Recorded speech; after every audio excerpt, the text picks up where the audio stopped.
Good morning, good afternoon, and good evening, wherever you may be. I'm your humble host, Mr. David Null, also known as Hawkeye Two Feathers, and I greet you with the love and the honor of the infinite Creator. And I continue to pray each and every day that each and every one of you, your friends, your family, will continue to learn how to accept and receive the knowledge, the healing, the wisdom, and the many blessings from the universe. So this is actually Saturday morning now, December the 4th. And we're supposed to be having a solar eclipse like any minute now, kind of thing, or soon because it's new moon. And it's supposed to be over the Antarctic. And maybe that's where Santa's holed up. Okay, I don't know. But there are a lot of folks who are jabbering about all the events that are going to happen during this eclipse time, and there's going to be a portal open up in the Antarctic, uh, and where they're all this. Oh my goodness gracious! At full moon 2 weeks ago ish, 2 weeks ago. Hey Travis. It was a blood moon, and it was, it too was a an eclipse. Hey, eclipse, how you doing? Gerg Tootin' Eclipse, red skeleton, red skeleton. But anyway, so since there's been a eclipse a couple of weeks ago, and now there's a solar eclipse, which I gotta say is very odd that these two things are happening within 2 weeks of each other. I haven't looked up to see what the deal is, but and doing my thing of watching the news and things and topics and stuff. And I'm like, oh my goodness gracious, what is up with, oh, you know, the blood moon 2 weeks ago, there was no rapture. So it must be the eclipse tonight or tomorrow, depending on where you are, right? Um, it's new moon. I haven't checked to see what new moon time is, but suppose it's supposed to only happen over the Antarctic. Uh, that I can't remember. I remember when I was a kid, it was just the Antarctic. Isby, how are you? How are you? How are you? Um, I don't know if the eclipse is going to be over Hawaii or not. And never mind. By the way, ladies and gentlemen, hi Michelle. I love that picture you sent me, Michelle. Just so cute, cute, cute, cute, cute, cute. Just want to put my little fingers on your both of your cheeks, his and yours, and just go. "Eh." Anyway, so in doing my reading through the news and everything, in the last couple of days and today, and trying to catch up on some of the space anomaly weather and UFO stuff, and it's not really back channel stuff, but most folks don't listen to some of the things that I do or to the folks that I listen to because I don't want to say that guy, blah blah blah, blah, and I have to listen because sometimes there's truth in some of this stuff. But so anyway, there are mud eruptions going on, hot mud. Um, there's all kinds of craziness going on. There is no doubt about it. And when the sun and the moon align, one way or the other, it absolutely has effects on the planet. Okay, because it interrupts, disrupts, and otherwise, finagles with the electrical currents from the between the Earth and the Moon, and the Earth, Moon, and the Sun. So, um, but there have been eclipses ever since there's been a moon. Okay, and the planet has gone through changes, and but it's hard for me to believe for how many years they have been preaching that, rapture is around the corner. Any minute now, it's going to happen. And I was talking with some dear friends of mine yesterday, and I said, let me explain. Her and her husband were together, and we were having a chat. They're old friends. And I said, all this news about the rapture again, And I said, and the question was kind of raised, well, what does rapture mean? And I said, well, I've been trying to explain to folks in my weird kind of way that, and I have talked about this before, maybe not enough, but any moment that you have a true wow, wow moments in life. And they were like, well, like what? And I said, well, I got to tell it like it is. When two people are humping and bumping and doing the love making nasty, when two people come at the same time and have an orgasm, that is rapturous. And they both laughed. And I said, no, seriously.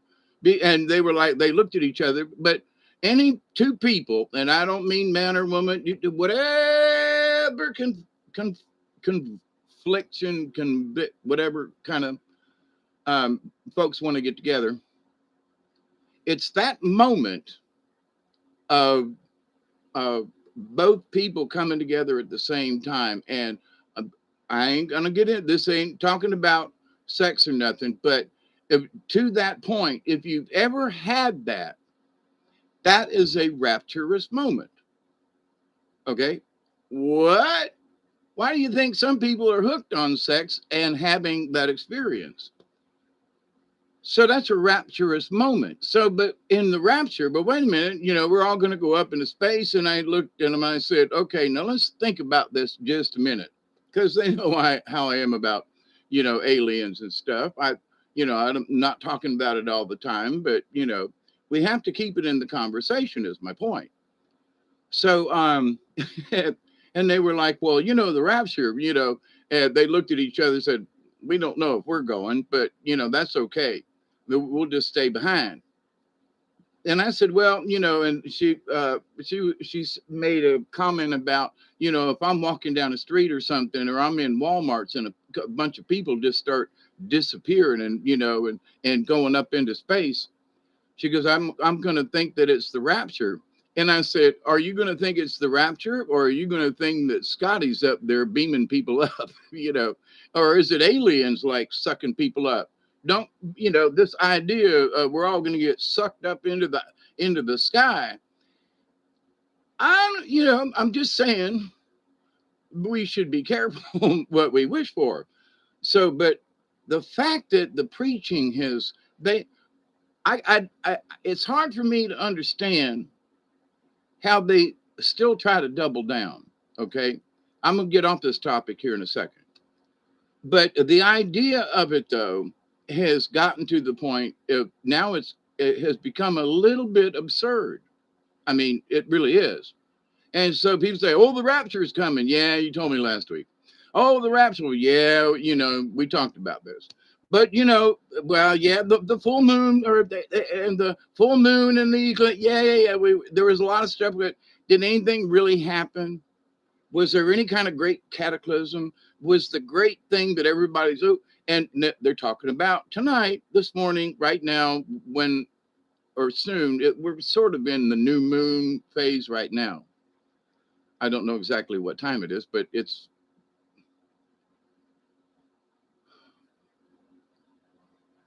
so where does that leave us? You know what I mean? So I just want to make mention at the beginning of this. There's a lot of hype out there, and there are a lot of people. Maybe it's because they have beat the drum so long, they have okay, well, all right, then the rapture's coming.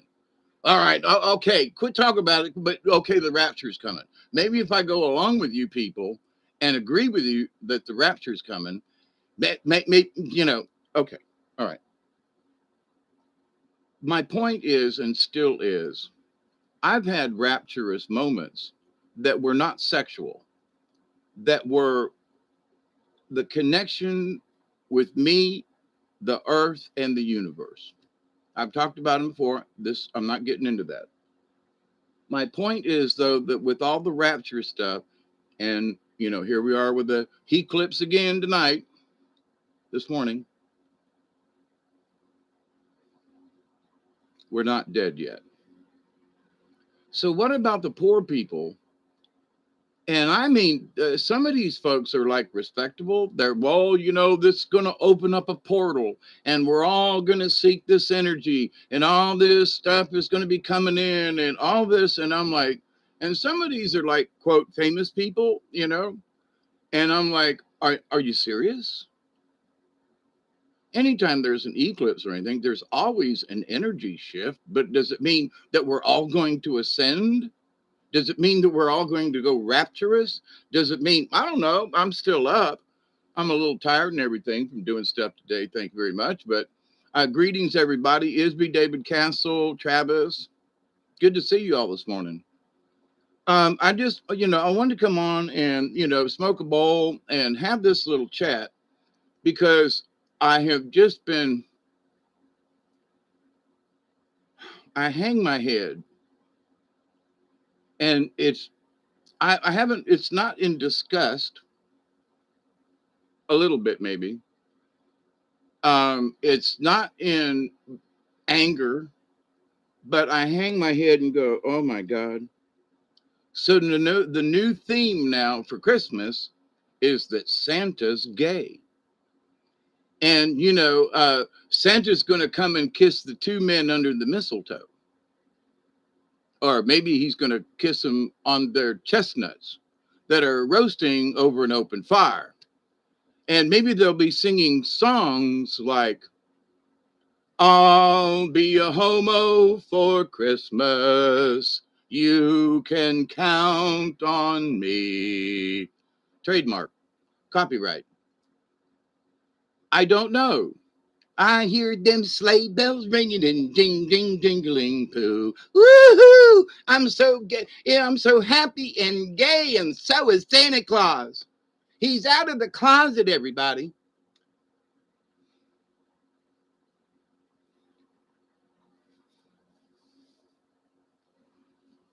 Somebody told me that Santa Claus is gay. Now, I always knew he was a happy, jolly fella, but now, are you talking about that he's likes other Santa Clauses? Is that why he has all them little elves running around? Come here, little elf, want a piece of candy? You are just the right height. Your head's just where my belly button is. He's so happy and jolly. Yep. And what about Mrs. Claus making them cookies? Well, actually, that's a really tall elf man in drag. There is no Mrs. Claus. The clause is that there ain't one. And the insanity clause with Santa this year is, oh my God, Santa's gay. Lord have mercy. He ain't coming down my chimney. Not with they call him Saint Nick's Deck. No, I'm sorry. You ain't coming down. Oh, it's a good thing I don't have a chimney. I mean, and what does he whips them reindeer. Oh, whip me, Santa, whip me. Make me feel bad. Make me do nasty things. But I think about this and I go, but wait a minute now. Santa's gay? Oh, Kris Kringle, he likes them balls hanging from the tree. Why? I always wondered why everything that hangs from a tree was like in the shape of a ball. Maybe that's because Santa likes them balls so well. Now, if you're offended by this, you should leave now because it might get worse.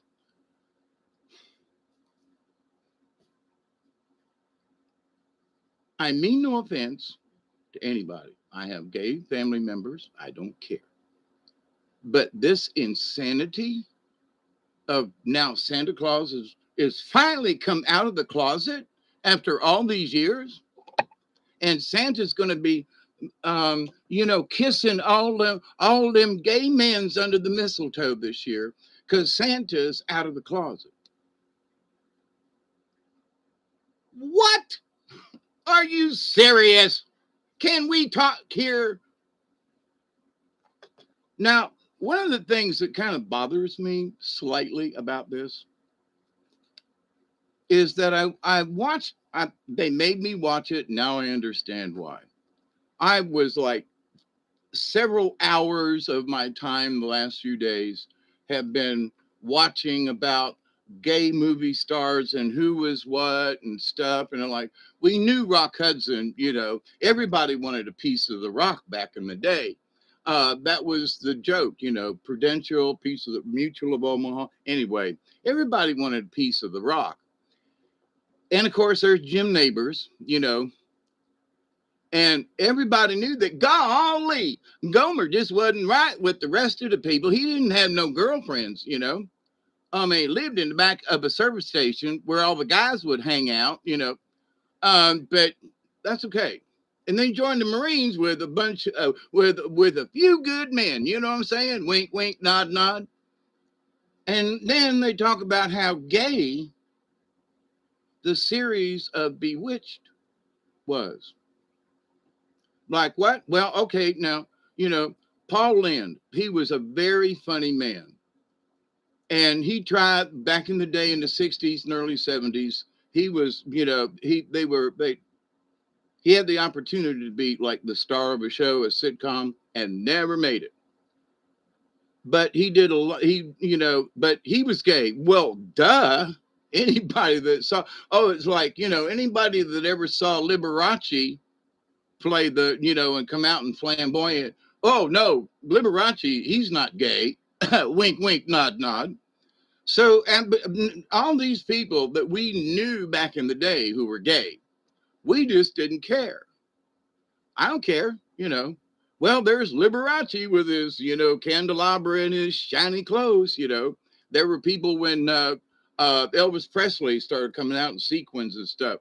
They were like, is Elvis secretly like gay? Didn't he get married and have kids? And but no, Elvis. Now I'm not saying Elvis was. That's not my point. But it was the flashy dressing and blah blah blah blah blah. So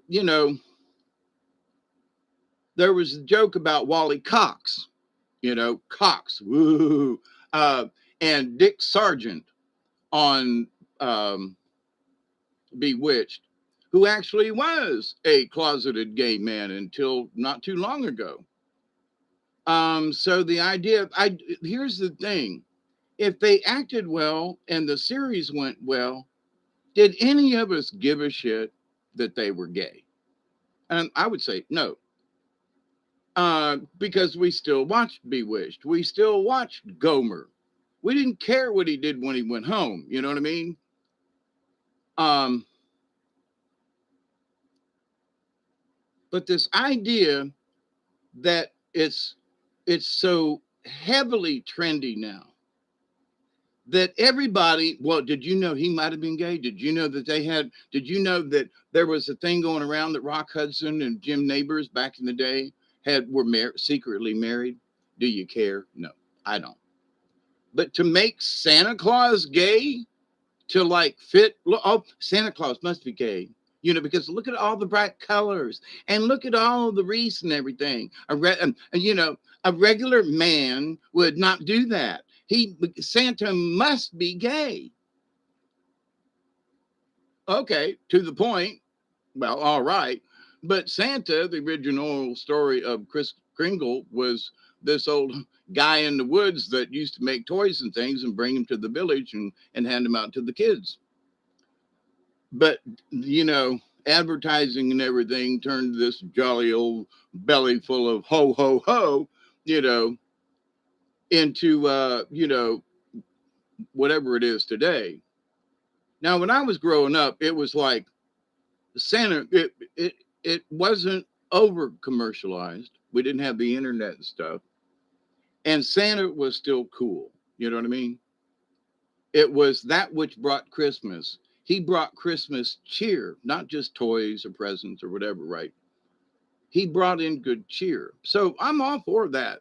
Everybody was back in the day happy and gay, and it had nothing to do with sex, right? Or orientation.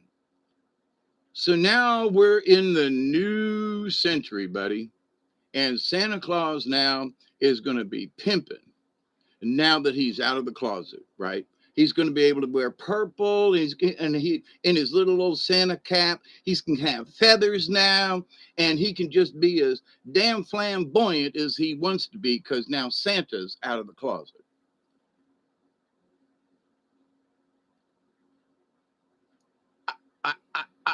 I just looked and stuttered, and I've sat here for a couple hours going, Santa's gay? What? I mean,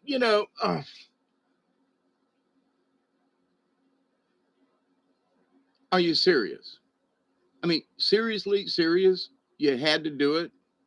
You're not happy with all the other stuff that you got to make Santa Claus gay? I mean, I'm just saying. Is Delaney in the house? Hey, yeah, Jim Neighbors was gay. Well, none of us cared. We still watched Gomer. You know, we knew that Paul Lynde was gay. We knew Rock Hudson was gay, but nobody openly talked about it. But I mean, I didn't even know what gay was back then. I mean, I still thought gay was tied to being happy, joyful. Happy, joyful, gay. You know, no.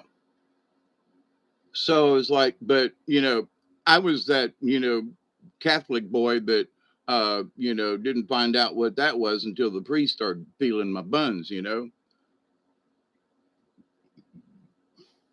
patting me on the cheek. It's still hard for me not to hate Father Eugene McCarthy. I kind of hope he's dead. I mean, I'm all, I'm 68 and a quarter. I have to throw that in. So quite frankly, he was, twice as my age or whatever back then, or three times my age. So hopefully he's dead. And I'm not going to wish for him to be in hell, but I'm hoping that he understands and is paying for his, misdeeds. Not by my hand, you know what I mean? But anyway, so this idea that Santa Claus is gay. So now, it's okay to be flamboyant at Christmas time. Ooh, we're going to have, the punch. Oh, and deck the halls with lots of balls and some holly too, Um, and Santa's bells, we hear those sleigh balls ringing and jing, jing, jingling too, I'll be a homo for Christmas. You can count on me.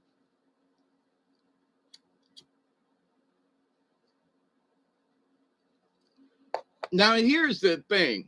I'm kidding. I'm joking. I'm playing around. I'm being sarcastic. Okay. Now, there would be people who say, Hawkeye, you have no right to talk like that. Okay. But, somebody's got to do it because George Carlin's passed away and there's nobody with enough balls to talk about this. Even Santa Clauses,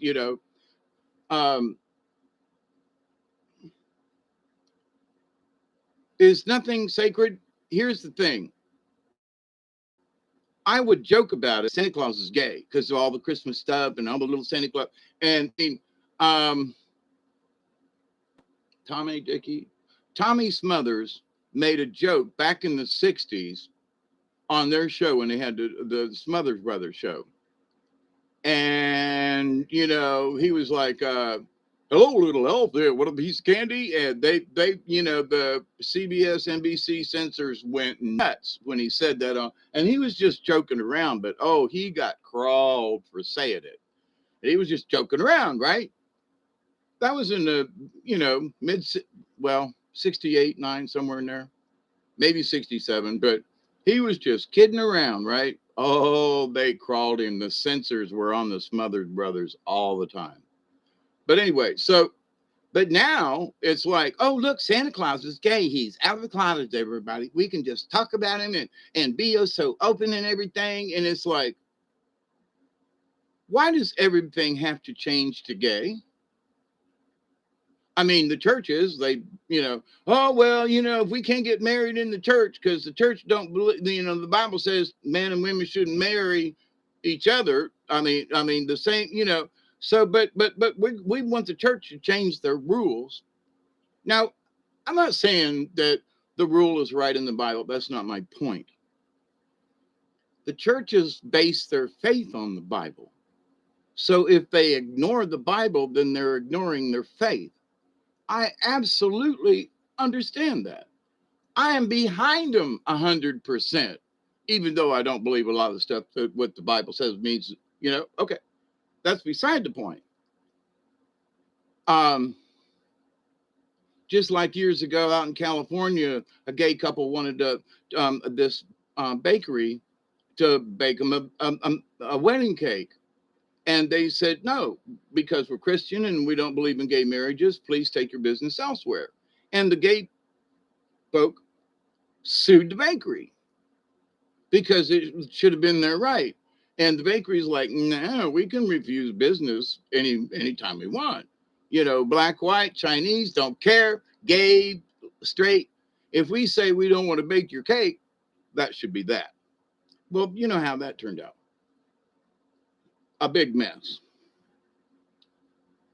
So to force the gayness on the population is my point. I've accepted it all my life. Even the other little gay boys that wanted to feel me up and what's this like when we were kids and experiment and all this before there was the internet. I found out that there are 10 and 11-year-old kids on the school bus with their cell phones watching anime porn. Yeah, anime porn.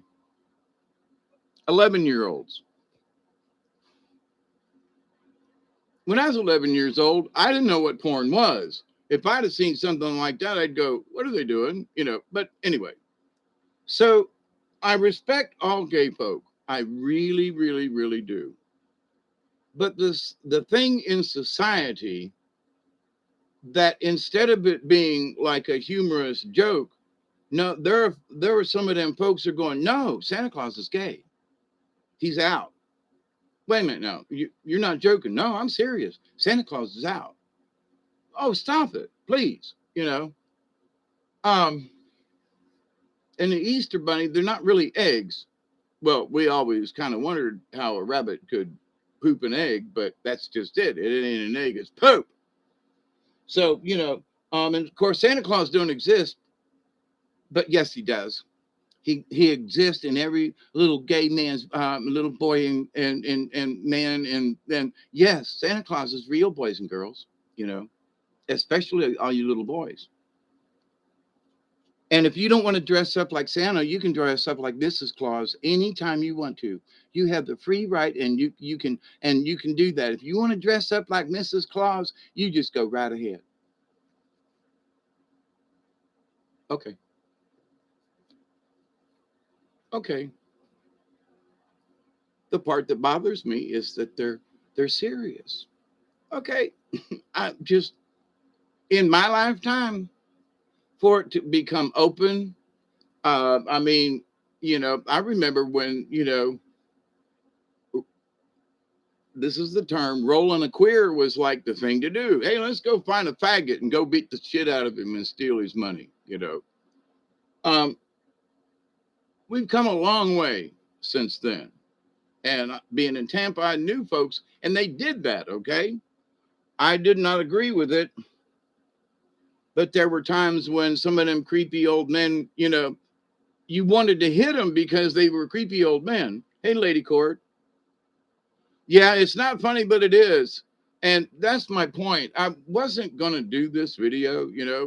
I was sitting here being so irritated about that. What are, come on, just leave stuff alone. If you want to parody something, go for it.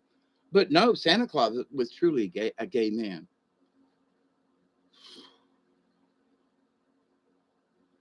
Please, Lord Jesus, give it a rest. You know what I mean? Just okay. And so, in having to do my homework the last couple of days, uh, and about gay this, gay that, and I was asking my folks, I'm like, there's a reason it'll show up, and it showed up today, and I was like, what?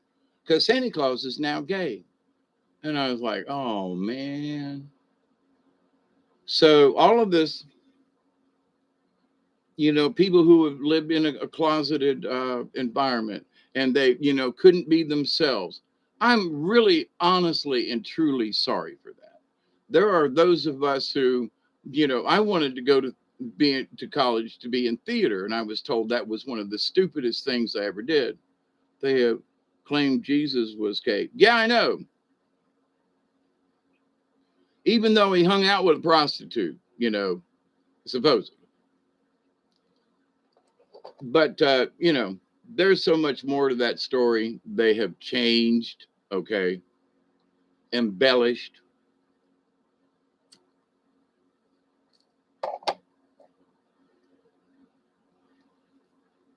So I'm worried about this. I look at it and I hang my head. What are they gonna do next? A few months back or whatever, they kicked out Dr. Seuss because of something. It was racial or something, right? Um, Hi, Lady Court. Or were you talking to me or David Castles? Oh, David Castle. Sorry. I'll stay out of it. I'll quit reading the thing. Oh, and by the way, not by the way, but on top of it all, I want to thank you all for being subscribers and hanging out, even though I talk some crazy shit sometimes. But it has to be voiced. And like I said, I have gay relatives. I don't care about it, but I'm curious about this tendency for society. I mean, it's almost like being straight is like, we're the odd people out now. Well, Dave, do you wear a ball gag? What's that? Oh, well, Santa will bring you one for Christmas. He knows what they are. He. Why do you think he dresses up? Santa's going to dress in leather this year when he gets in his little sleigh. Up Prancer and Dancer and Donner and Vixen and Comet and Cute. How come they're all guy names? Well, because Santa's gay. What? Well, he wouldn't have any women in his sleigh. No.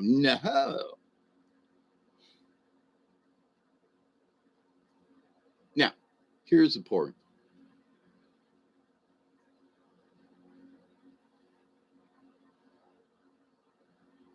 Wife probably instead.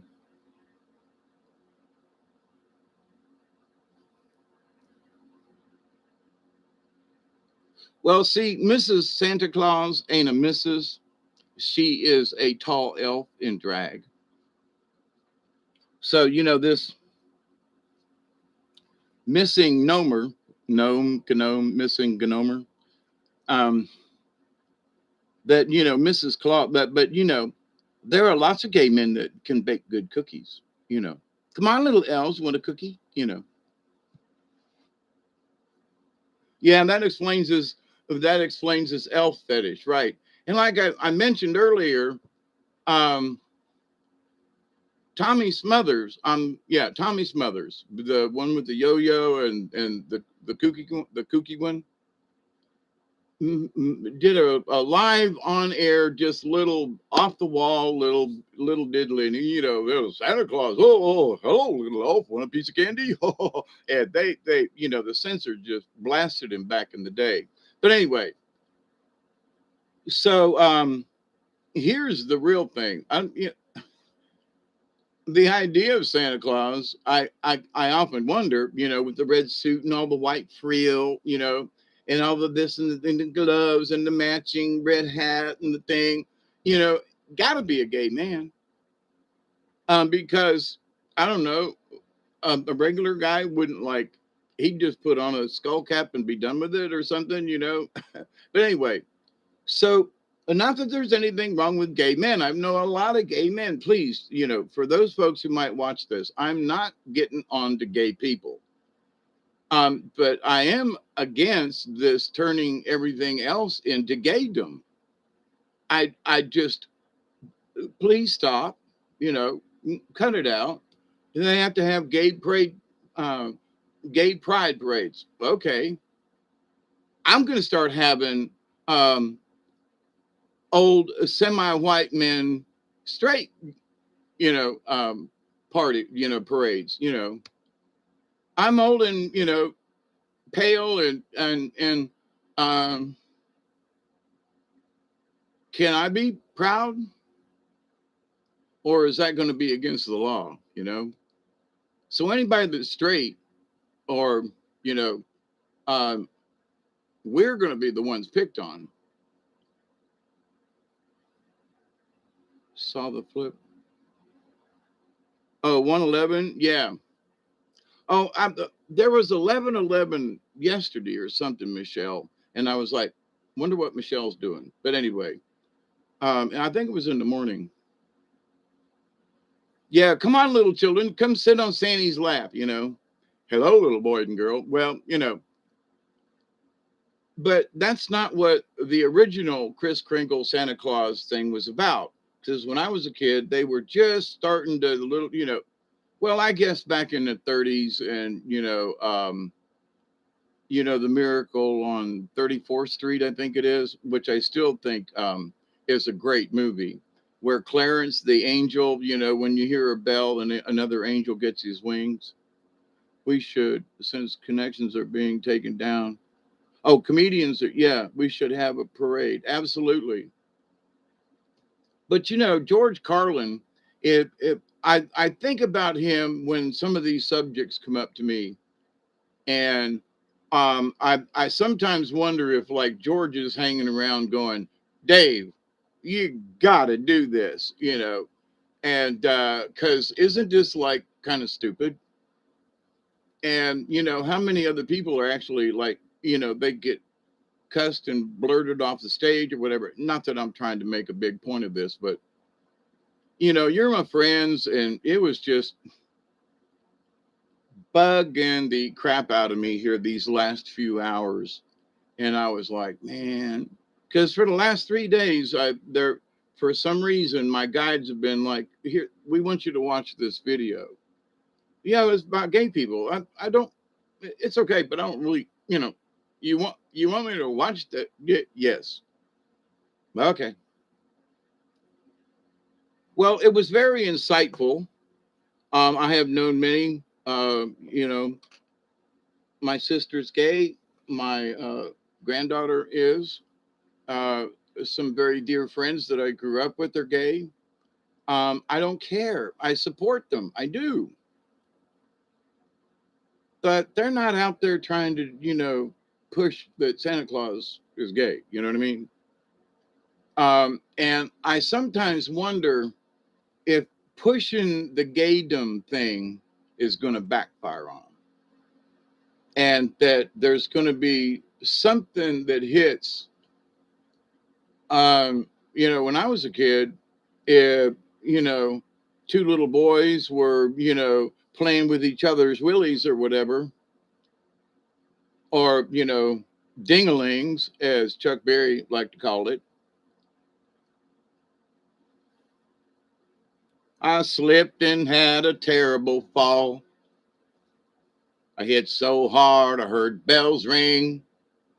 I'm sure glad it didn't hurt my ding-a-ling-a-ling. My ding-a-ling, my ding-a-ling. Won't you play with my ding-a-ling? Santa Claus, insanity clause. There's an insanity clause in this story, right? That the whole story is insane, right? But so where do we go from here? We've had reports of people in different large cities at the libraries and so forth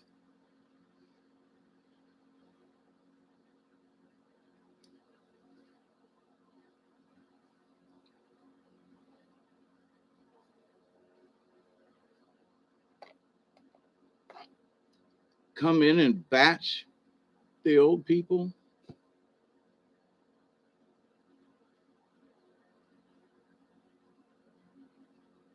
Lady Court, I absolutely agree. That's my point. You know, I know people that are a couple of years older than me. They're in their 70s.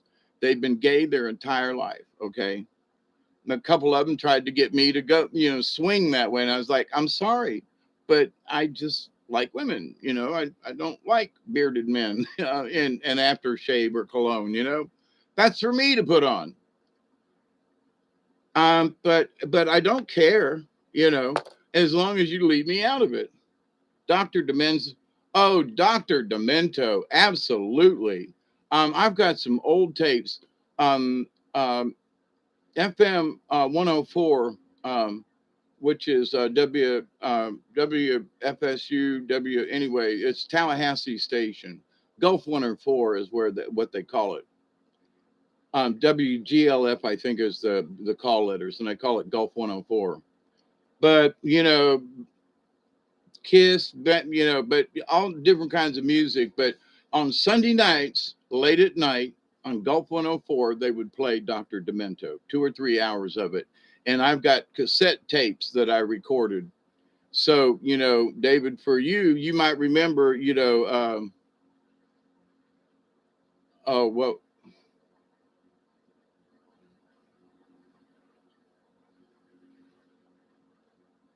anyway, I'll think of one. Dead puppies, dead puppies, dead puppies aren't much fun. Anyway, that was one. Uh, but anyway, yeah, Dr. Demento. And there should be places for people to make and put out those kinds of songs, tunes, or whatever. Because I've been doing it all my life. Somewhere there's a book of songs that I wrote. They're all parodies on something, right? And one of these days I'm going to find it. I hope. And I'll sit down and record them just for posterity, just for the hell of it. Some of them are funny. I wrote a song about years ago about um, how I went to my psychiatrist, and that people with issues and problems hide behind a mask. Okay. So I wrote a song about a mask and how my shrink told me that it's all in my head. So I can take my mask off now. Yeah. Frank Zappa too. I was listening to the Mothers of Invention back in 68. And there are still people who've never heard of Mothers of Invention or nor Frank Zappa. Brown shoes, don't make it. Quit school. Why fake it? TV dinner by the pool. It's another peanut butter. It's a royal plastic robot for a world that doesn't care. Yeah, Zappa. And his wife, if she's still alive, will not allow anyone the rights, paid or otherwise, to reproduce Frank's music.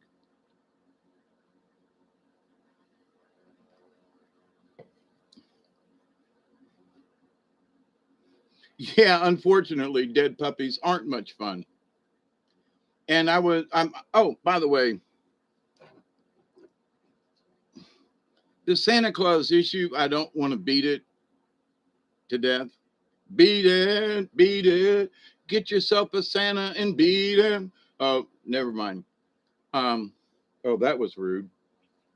I'm in just one of those moods tonight, just I think there are times, I know my brain does, that the world seems so absurd that you got to make a joke about it. I mean, you just have to. It's just I want to show you on my new phone. Woo! It's really nice, nice size, takes pictures.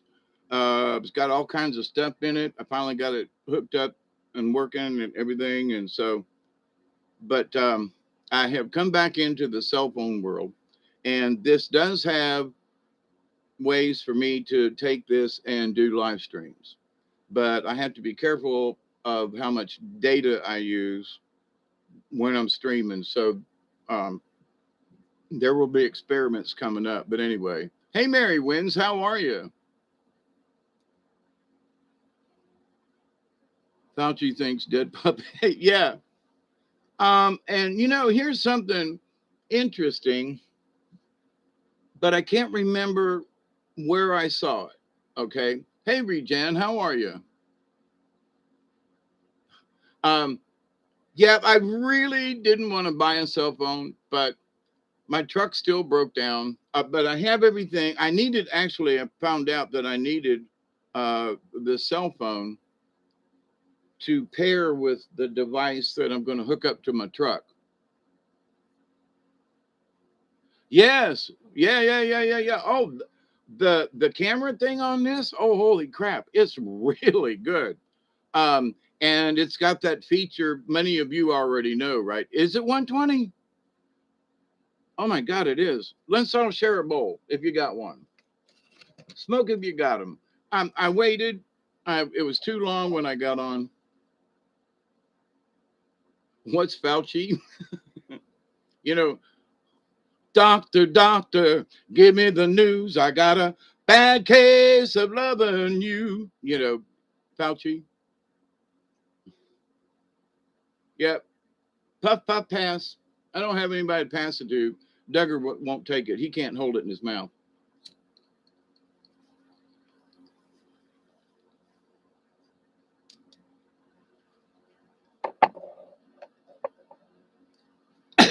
It's 2:20. Yeah, it's 2:22 here. Me and Dave's on the same.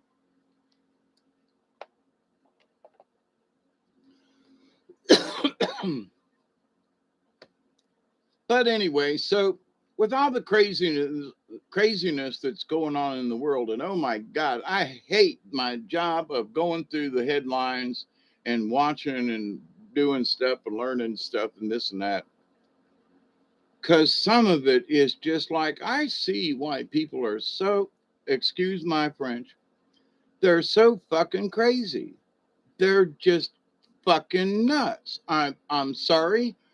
I've tried my best to like find other words. You know me, looking for other words to explain things. But some of these people are just fucking nuts. Period. I have searched a nice way to put it. Nah, they're just fucking nuts. And I mean, if they're not from another planet, they maybe it's us who have transferred to the new reality. You know what I mean? And that we're the ones who are, I don't want to use the word enlightened. Maybe woke is aware. Okay.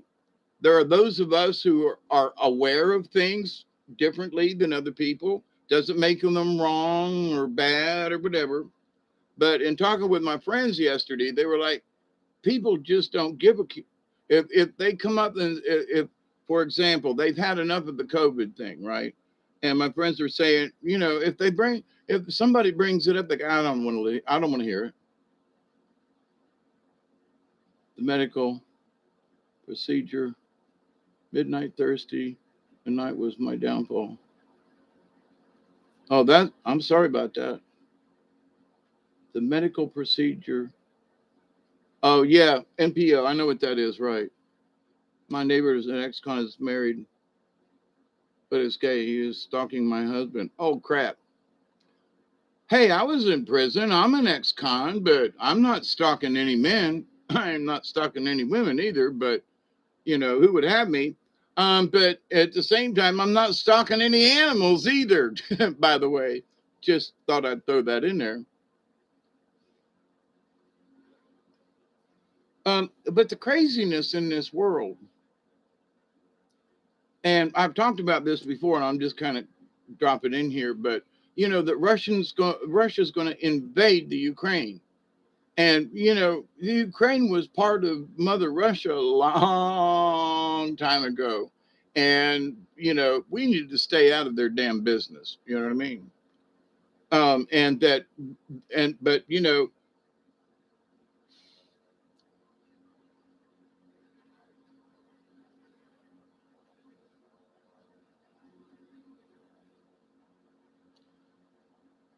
this might be a bad example, but pick a town across the border in Canada.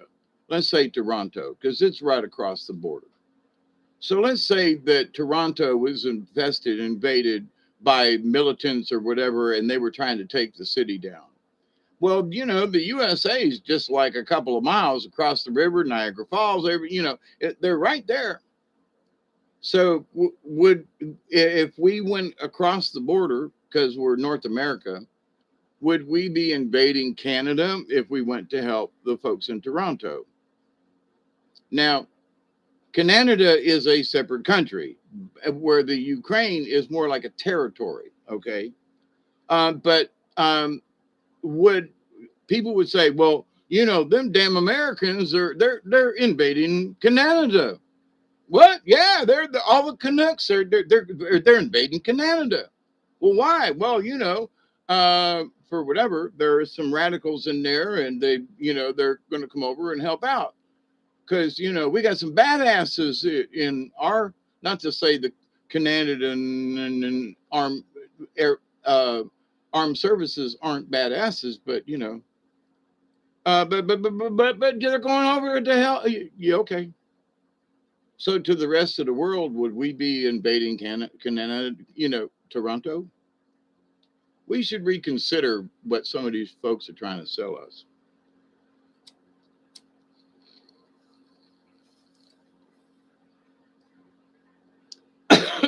But now that Santa Claus is gay, we can all have a pajama party, can't we?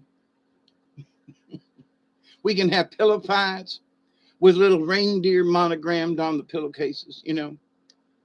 We can get cans of spray snow and have a party. My neighbor is a oh.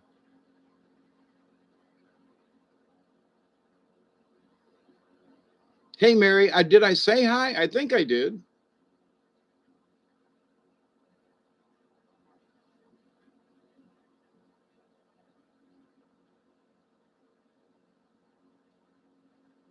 This is all for the good vibe sending.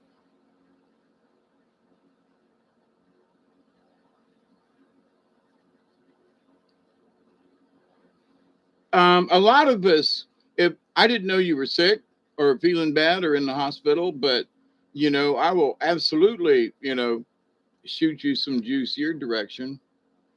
And what part of the world are you in, Regen? Just kind of so I can point in the direction this is going. I want to be able to send Crow, you know, Crow medicine. The depravity and destruction of the youth is in their purpose.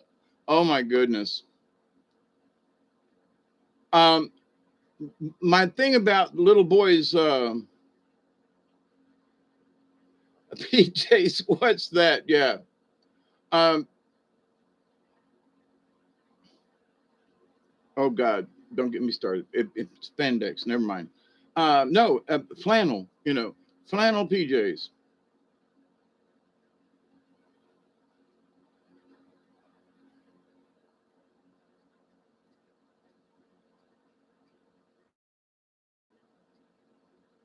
Black Pearl. That's the ship that in Disney. Anyway, Black Pearl.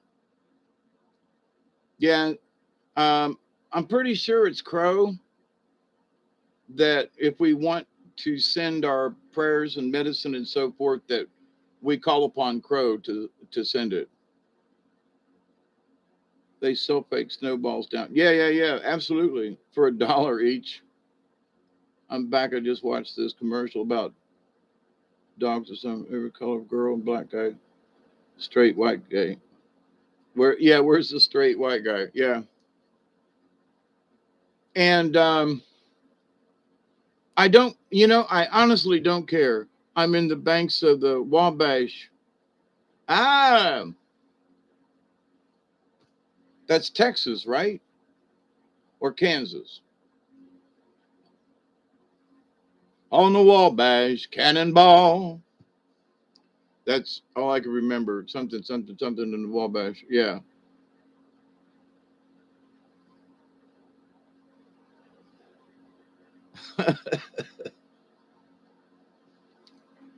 Okay. I will. Illinois. The Wabash is? Man, then I got the wrong damn river then. If I'm in Texas. Hmm.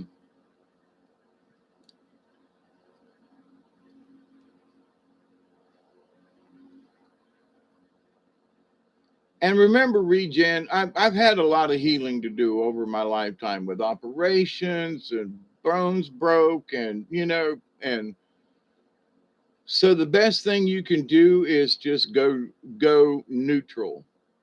Just if your body says you got to sleep, don't fight it. Go find a nice, comfortable spot to curl up and sleep. And when you go to sleep, don't fight it, but accept it and accept the sleep as healing. You from Illinois? Indiana is the same state line there. I'm thinking of another river then in Kansas, um, Texas, something. Wow, that's here lately. It hasn't been a lot, but I was like, I would have swore that that was in over there or in this state or something. Kansas for you, huh? Right, Steve? How you doing, Steve? Everything working out for you there?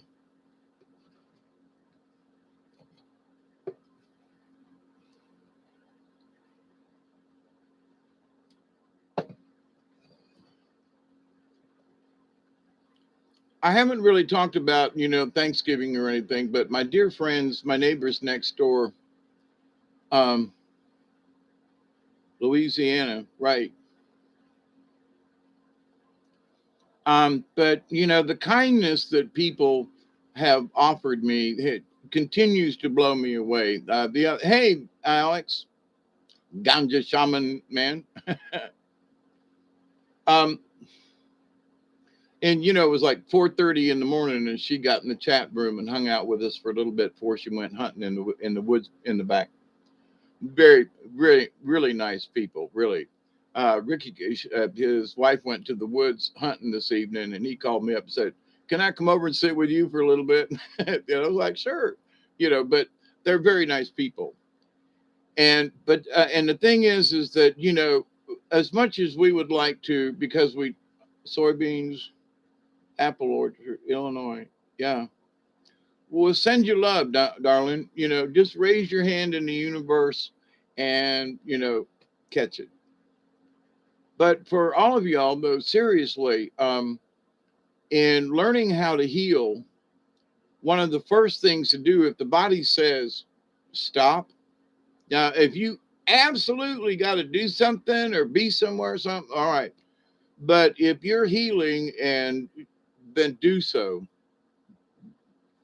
if somebody says, well, you're sleeping a lot here lately, that's because the body needs the rest. You know, years ago, I mean, the old Westerns, what does the doctor say? Well, they need rest. Well, that's true. But for severe traumatic operations where your neck's opened up or, whatever, right? That's a traumatic event, a broken bone. And, for me, my leg was broken in four places. They had to put a pin in my leg and a cast on, and I was out for a while because they had to put all them bones back together again, and then drill a hole in my leg and put a pin in. That was a lot of fun. Um, but after all these years, like I told, said before, I have better motion in my leg at 69 and a quarter than I did back um, at, since I broke my leg at 14 and 9/10. I broke my leg I didn't break it, they did, but my leg was broken. Let me put it that way. But after all these years, It's doing very well, and a lot better than it should. I mean, I'm not complaining, don't get me wrong, but the healing and thinking, and I've talked about this before, but whatever your illness is, I like to visualize the healing.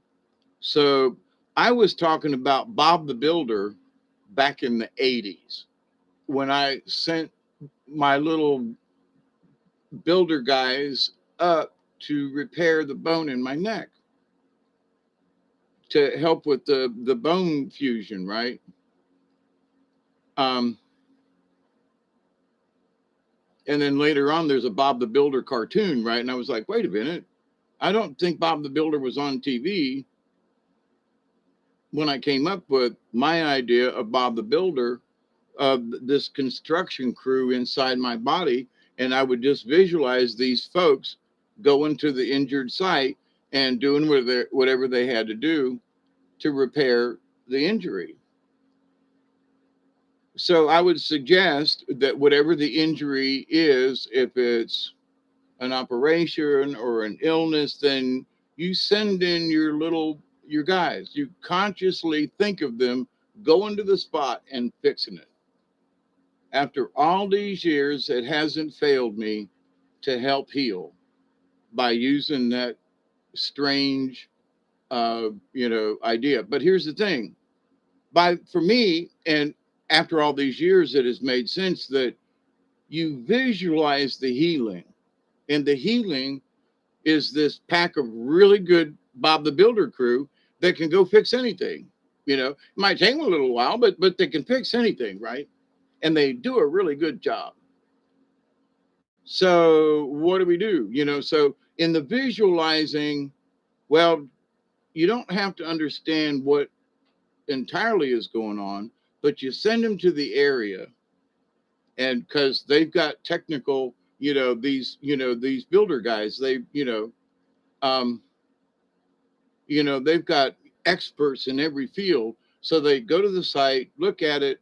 If it's blood vessels, they know how to, if it's bone, they know how to patch it. If it's, and I have sent these little characters into my brain, but there's a lot of neurons and things and stuff. And I got to say, they have helped me out over the years, but that's been a tough assignment. You know what I mean? But as far as being able to focus your healing, if you send this imaginary crew out to imagine it, it becomes it, you know? So whatever it is inside of you, however you want to picture it or use it, these blood cells, white, but they they send their guys off in the bloodstream, and they're off to fix stuff. So, but anyway, yeah, Christmas parades. Yeah, it's about time for Victorian Christmas in Thomasville. It used to be really cool back in the day, but don't know how it is now. It's been quite a few years since I've been down there. Used to do puppets. I used to do a version of the Scrooge, um, and I would perform it at Christmas time um, for the kids and folks. And it looks like it might here in Southern Cal, which will make it like 8 days of some rain.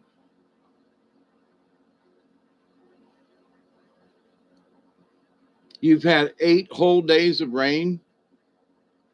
Uh, now, 2 years ago and back to like 2002, we were in a drought condition like that here. This year, it rained right up into September and a little bit in October. Not much rain here in November. We're now in a drought. The river is down to 2 foot, which means you're going to bump into a bunch of stuff.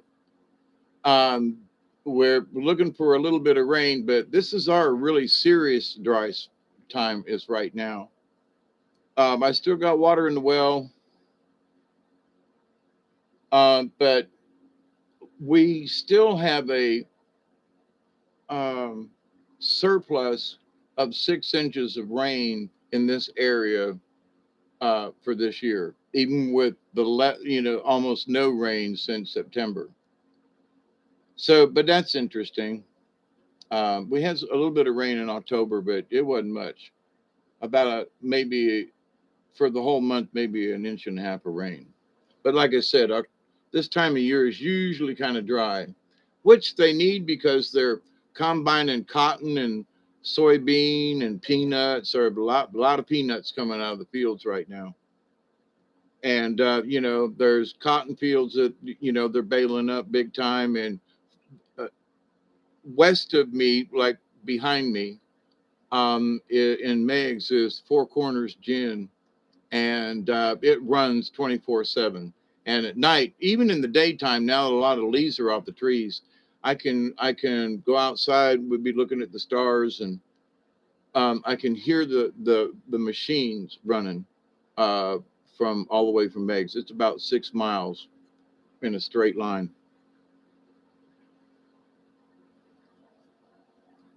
But anyway, so love you too, Michelle.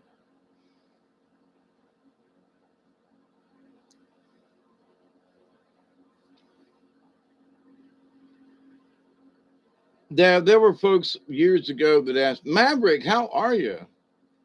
Um, that wanted me, because of the work I was doing and being a AutoCAD 3D person and that kind of thing.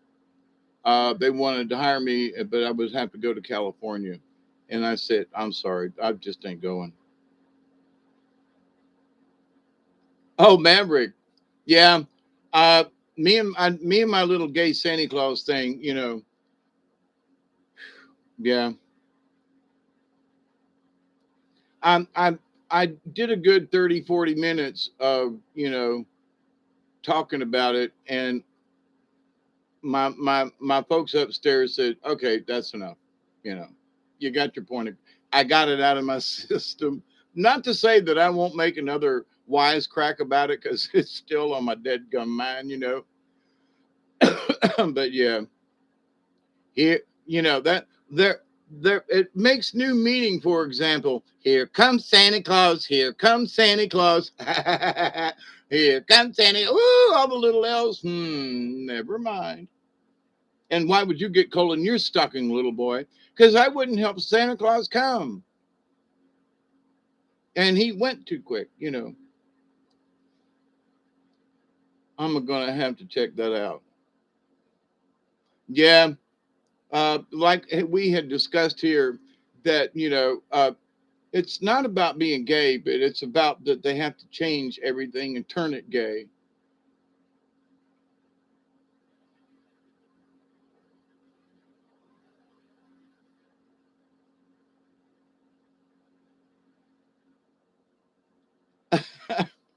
But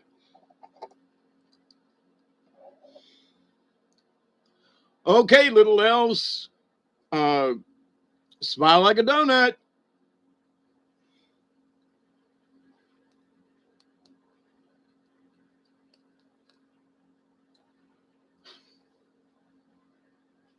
Giddy up, giddy up, giddy up. It's grand. Just holding your hand. Come on, Santa Claus. Riding along on a wintry fairyland.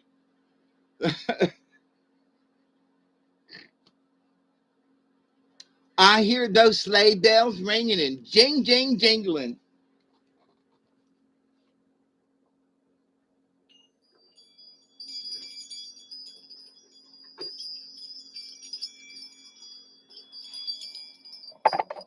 I had to go get my bells.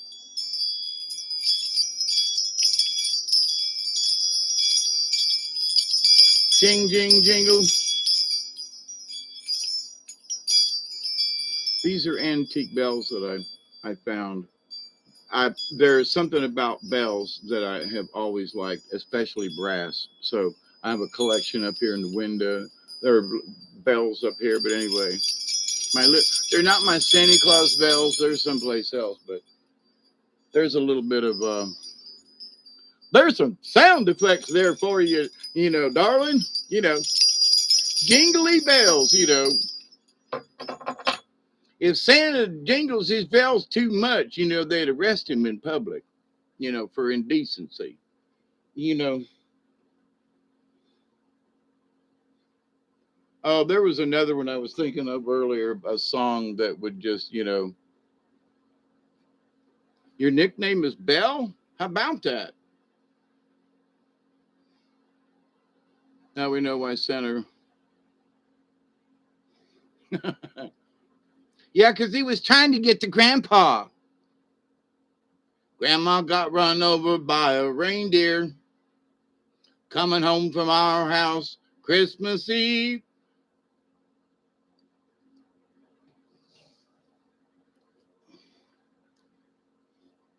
But as for Santa, we believe. I can't remember all the words. It's been a while.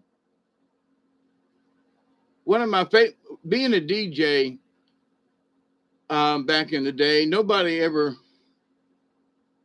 right. That's what I was thinking, Mary. That nobody wanted to work the holidays, Christmas, Thanksgiving, whatever, right?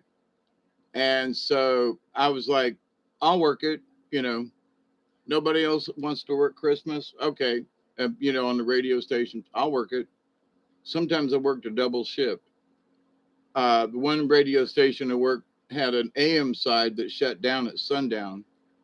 And then they had an FM side that shut down at like 1 a.m., I think. But anyway, so I would work on the AM side and then work the FM side till the station closed, went off the air. But during Christmas, I would find the obscure ones, sort of like Dr. Demento, like so, the barking dogs Christmas, woof woof woof woof woof woof woof, you know, that to me is like, yeah, people would go, "Why are you playing that song?" And I'm like, because it's just silly. It's Christmas time, why not play it? You can't play it any other time of the year. So, and they would say, well, you played it 3 times tonight. Well, yeah, in a 6 hour stretch. So every 2 hours I'd play, barking, dogs Christmas thingy, right? Well, okay, it's Christmas Eve. Shut up, or Christmas Day. Be quiet. Let me have my fun. I'm the one working here at this radio station. Leave me alone. Um, I work Christmas just so I could play barking dogs. And there were times, honestly, when I kind of asked myself, oh man, I don't know, there's like 10 or 12 ish years or maybe more that I worked at one or the other of the many radio stations that used to be around here. Now they're all on the bird, the satellite, and and it's all canned. But anyway, takes the fun out of um, listening to the radio. Somebody asked me the other day and said, "Well, Dave, why don't you listen to the radio at all?" And I was like, "No." Well, what about this song? I've never heard of that artist. Really? Oh, well, they've been on for years now and blah, blah, blah. And it's like, well, I'm glad, okay, but it's a nice song, but no, I don't know who the artist is. I've never heard it before, but it is a nice song.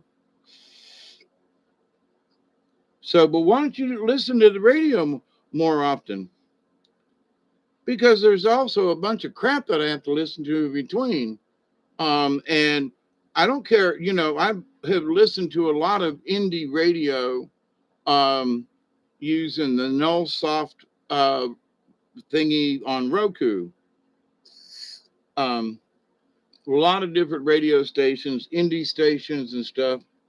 And some of those indie uh, I had bookmarks and had recorded some of them. And oh my God, it's really good music. Acoustical and jazz and soft jazz and really good music.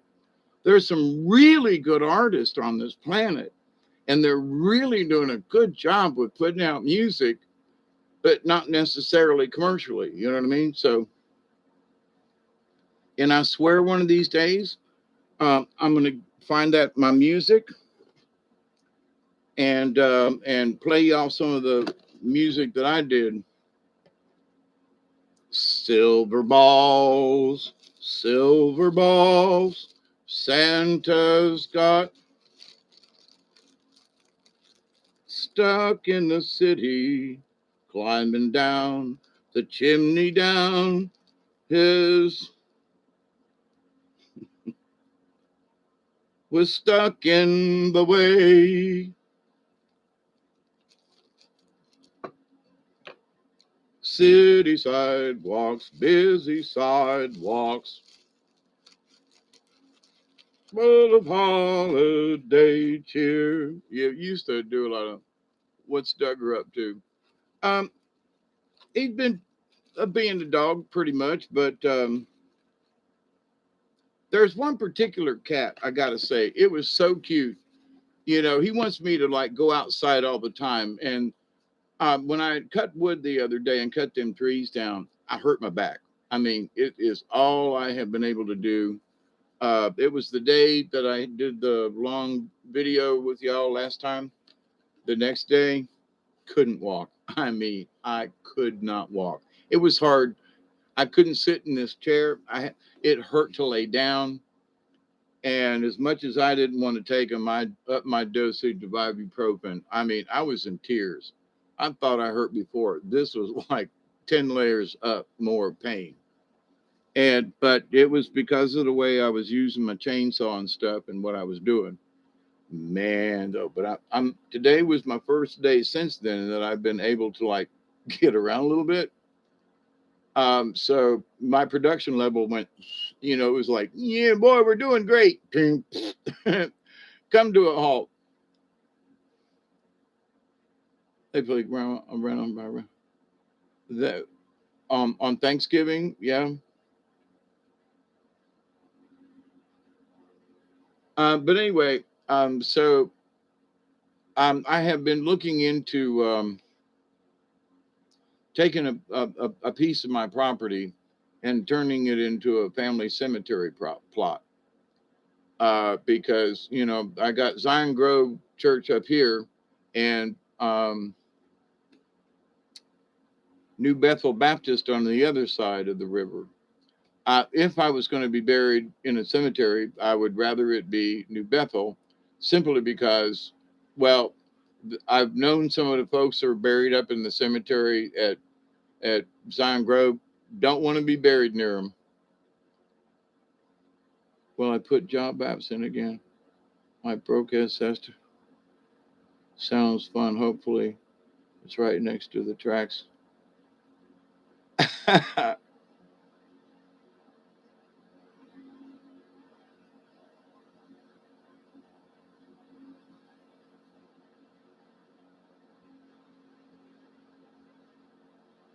Train hopping, yeah. I wanted to be a hobo back in the day so bad, and kind of, sort of, I was, a gypsy, traveling and all, but not quite the hobo. And where I lived back in the 60s, um, Fowler Avenue was the city limits. And we were like maybe 3/4 of a mile from Fowler Avenue where we lived, rather close. But since then they moved it out to Fletcher Avenue, and now the city limits goes all the way out to the county line for Tampa. Anyway, but it was past Fowler Avenue, which you would recognize from then to now. There was all these woods and ponds and stuff, and not many people. A lot of old carnies and circus people lived north of Fowler Avenue there in Tampa. But there's a point to this. So the trains coming in uh, had to cross Fletcher, Fowler, and everything coming down from into Tampa, and the trains had to slow down about the time they hit the city limits, and that's where all the hobos would jump off. There were a lot of woods and stuff out in that area back then because we used to go there and camp and play as kids ourselves. So, but they had several hobo camps right out there, which was not too far from the house, you know, considering.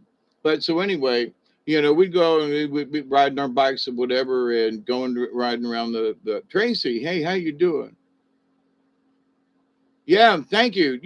This is my radio show for tonight. Yep, or this morning.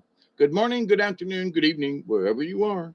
Um, it's 2:56 a.m. here in Southwest Georgia.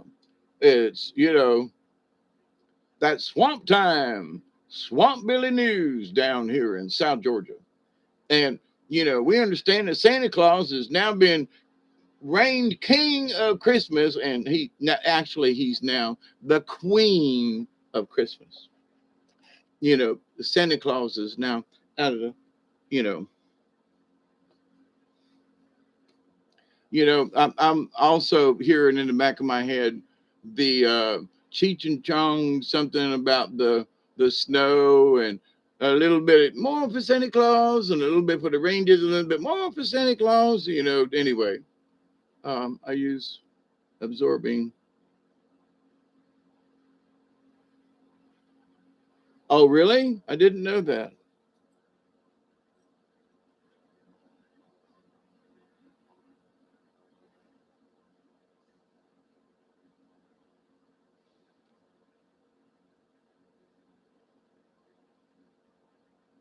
There's like three songs playing in my head, and they're all like mixing together. I can't figure out which is which, but um, I'm sure if this thing about the gay and Christmas keeps going and like balloons up anymore, I'm sure there's gonna be more, and so I'm gonna write them down and maybe do a a tribute to gay Santa for Christmas.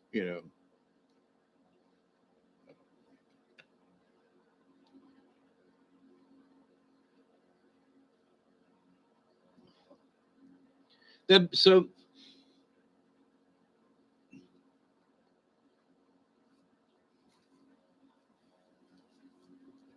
you know Santa Claus got to be gay because Homer and Jethro, they've been together for a long time. For those of you who know who Homer and Jethro is, and Homer and Jethro have been together a long time up here in the mountains, and people just don't talk about it. They just think they're brothers. Wink, wink, nod, nod. You know what I mean? But they ain't really brothers. But wink, wink, nod, nod. They ain't sisters neither. But the one likes to dress up like Daisy May when it comes time for the Sadie Hawkins dance. Now, nobody ever says nothing about it because he's always been a little strange, even when he was a little boy. We think he was a little boy, and now some of us ain't sure. But none of us is going to ask, you know, Jethro to like drop his drawers for us to check to see if he really is a guy. Now he goes into the men's restroom, but none of us ever seen him at the latrine. You know what I'm saying? And nobody's ever seen him stand behind a tree peeing. So we don't know about Jethro, but Santa Claus these days, that's so good because now they can kiss at the Sadie Hawkins dance and with along with Santa Claus. So now since Santa Claus is now gay, now all them, and them sisters that live up the road, down that path, they can come out too because that one sister, she's as butch as Butch is, and Butch could take a few lessons from her. You know what I'm saying? But she'll scalp you, cut your ear off, and then feed it to you. And she don't like men tall, but a gay Santa, yeah, I think Earlene will go for that. So but this Christmas, now that Santa's gay, we can all have some balls of fun, and we can have some Chester's nuts on an open roasted fire. So y'all just have a good old time with the gay Santa this year. And oh Lord have mercy, it's 2021, gonna be a 2022. Wonder what all the twos would be, right? And we'll be stuck with them twos the whole 2 years. The whole, oh man, Lord have mercy. So, but anyways, from My hat's off to you, gay Santa, but please don't put no droppings when you fly over my house if you do.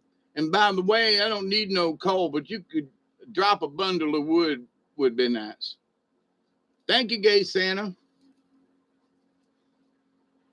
So that I just love me some little elves. All right, stop it. Okay, okay, okay, okay, okay. All right, quit. I didn't plan any of this, so all of this is, ad lib. Consider yourself, you know, um, at the comedy club. You're sitting in with Hawkeye Two Feathers tonight, being a little rude about gay Santa, and all his little bells. If Santa's truly going to be gay this year, does that mean little children do not get to sit on his lap? Or should they just bow down on the little stairs in front of him and get on their knees? Oh, wait, what am I saying? But the little kiddies will get on their knees, but they won't have to sit on his lap and whatever it is. Santa, is that a sucker in your pocket, or are you just happy to see me? Both.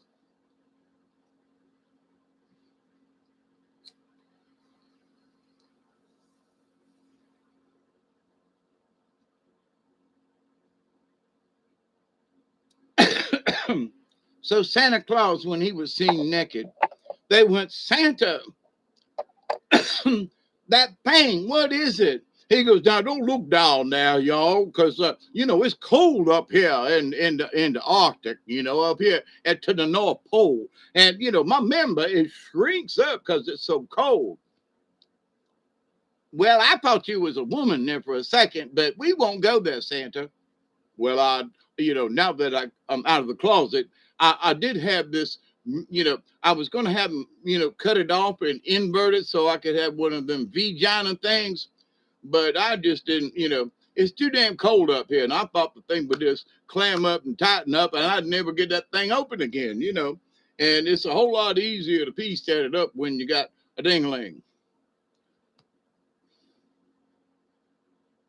Yes, I wrote my name in the snow out there, doing the piss thing. And, don't you go with the Huskies, though. Don't you eat no yellow snow, Frank Zappa. Tractor Supply has the absorbing. Oh, really?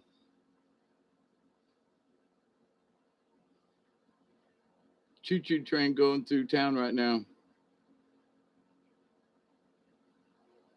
Scared turtle or scarred? Probably scarred too. He's scarred for life. That poor little tortoise, tortinelli.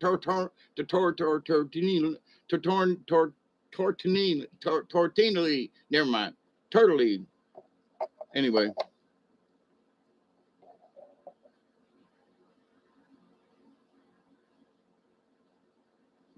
Monkey House Wet Dream. Whoa, I don't even want to go there. Don't you eat no yellow snow. Don't you go where the Huskies go.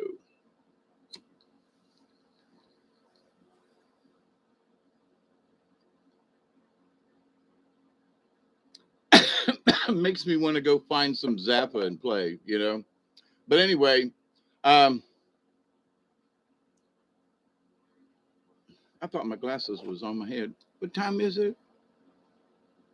It's 3:04. Okay.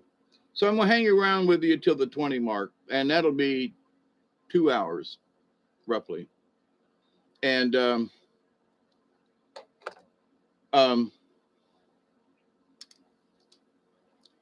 the interesting thing that continues to happen, it just in sort of a wrap up of other things in the news, kind of sort of thing, as the watchman, as a watchman, I've noticed certain trends, and it's like, okay, I think this gay Santa might just be a little bit too much, you know. We'll see how that goes with the public, because there are folks with I mean, you name it, finances, food, politics. People are fed up, and there are a lot of folks who are like been biting their tongue. You know what I mean? And so, I keep telling folks, calm down, find your center, stay in the happy place, and let's make fun of it instead of letting it piss us off. Because I'd rather be pissed off than pissed on, kind of thing, right? So, but anyway, to the point though that it's like, so some of these things we have to go overboard with the insanity because it's so laughable we can't understand it. In some of our, in for my tiny little brain, I can't comprehend what these folks is up to. Hey, half asleep. Uh, this does BJ and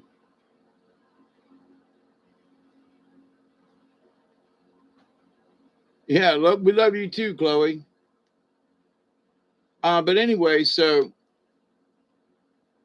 this is my 2 hour rant about this, and I've got a lot of other, probably even more rude remarks going around in my tiny little brain, but I really don't want to pick on these folks too much more anymore until until later. I hear this little thing in my head. No, that's enough for tonight. For now, like, yeah, there's going to be some more between now and Christmas. I'm going to hear some songs, and I'm going to want to change the lyrics, and okay. So I've only had a couple of hours to like have this in my head to piss me off, but I don't want to be mad about it. I don't want to be angry about it. But I hang my head, I think, in disbelief, you know, which goes back to 2 hours ago. But that it's not in shame. I hang my head and go, God, what is the deal? Uh, you know, so now if we're making fun of it, okay, I'm with that all day long. But to like, oh no, Santa Claus was gay, and no, oh come on, cut it out. That let's just stop that. Poke fun, have a little, let's all have some fun with it and all that kind of thing. But to like want to change history or whatever, that no, Santa Claus is gay, and all you little boys come sit on Santa's lap, and it's okay, little boys and girls, but you little boys can play with each other now because homosexuality is like accepted. So if you're gay at 9 or 10 because you two little boys are feeling each other up on the bus and watching anime porn on your cell phone, which is what some of these little young boys and girls have been doing on their way to school, watching anime porn because it's anime. Okay. But 11-year-olds on a bus, my friend tells me yesterday, you're kidding, right? Nope. Nope. And like, now that's just strange, you know, at 11 years old. I mean, what?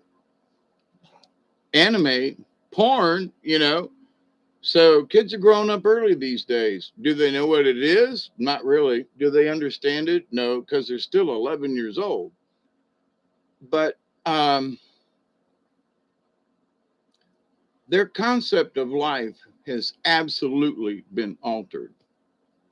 Where for me growing up, whether you were gay or straight, it didn't matter. But to be in sports, when I went to Tampa Catholic, not every boy was in sports, all right, but there were so few of us at the school. Period. When I first started in '66, because the school was like only 2 years old when I started at Tampa Catholic.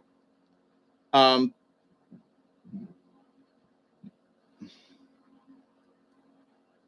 that we were encouraged to join football, baseball, because there wasn't enough. They wanted enough guys to make a team.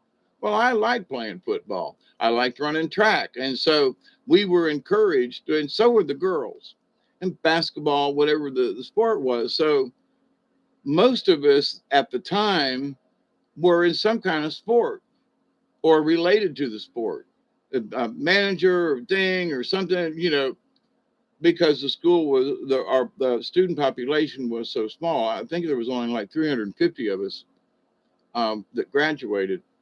I mean, the year I was at Tampa Catholic. But anyway, so but being in a small school like that, we were encouraged, and because there was like, hey, well, come on, Joe, well, I don't really like to play. Okay, well, but come in and just sit on the bench then, or something, be the bat boy, but come on, you're my buddy, let's go.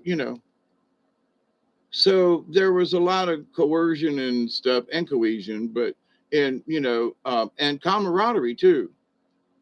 But nowadays it's like, well, it's okay to be wimpy, and but no, I don't want to.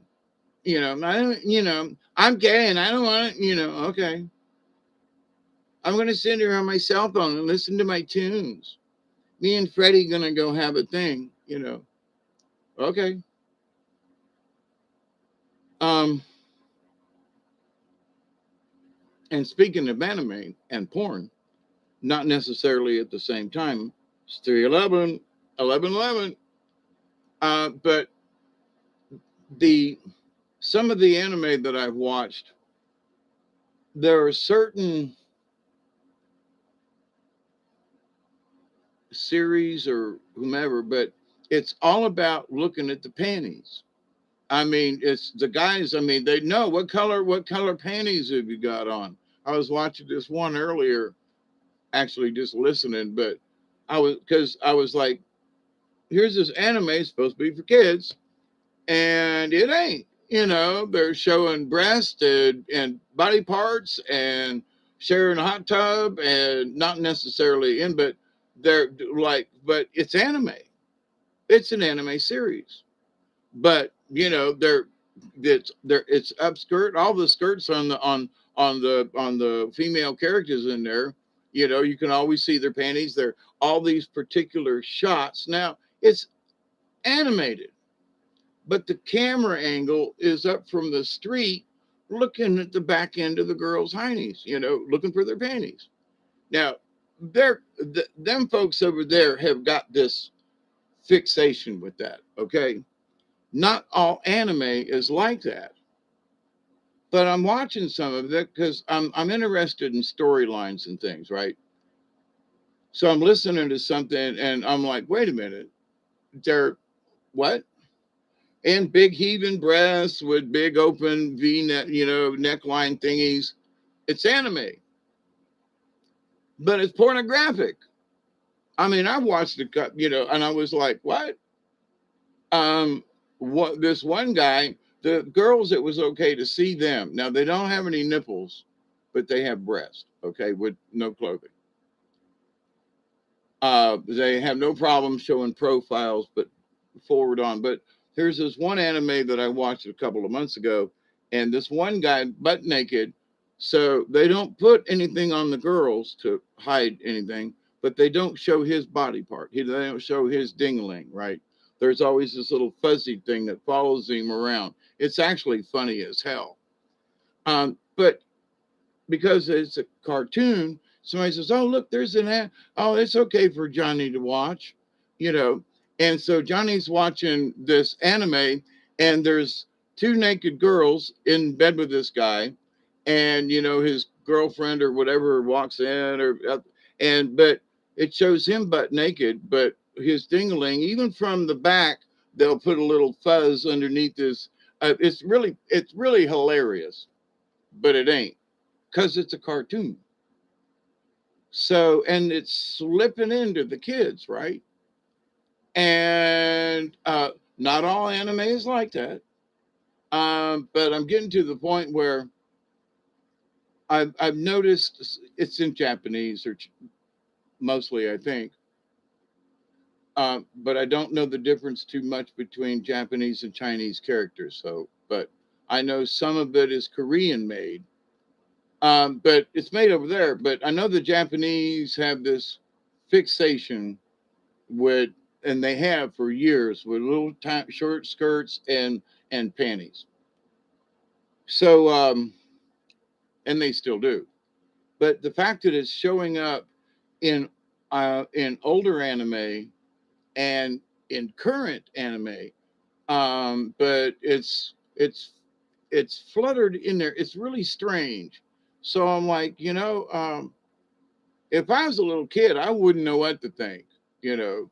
But if I was like, wait a minute, with all that they know about sex and all these other things, that do we seriously have to have it in the cartoons? Shouldn't there be something in the anime in English that explains that the little PG-13 or something might be upped to like adults? This is an adult cartoon. It's not a child's cartoon. There's slashing and killing and blood and squirting, and there's sex and violence and smoking and drinking. It's not a children's story. This is not the Little Rascals, you know. So we're coming up on at 16, right? Although I'm trying to sleep. Thank you for making me roll around. I laugh so hard. Okay, me and Freddie going to have a thing. Yeah, me and Freddie. Um, we'll do the Freddie. Freddie and the Dreamers. But also, I'll take my time. No pleasure cruise. Freddie Mercury.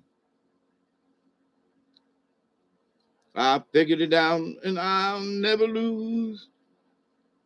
We are the champions, my friends, and we'll keep on fighting to the end.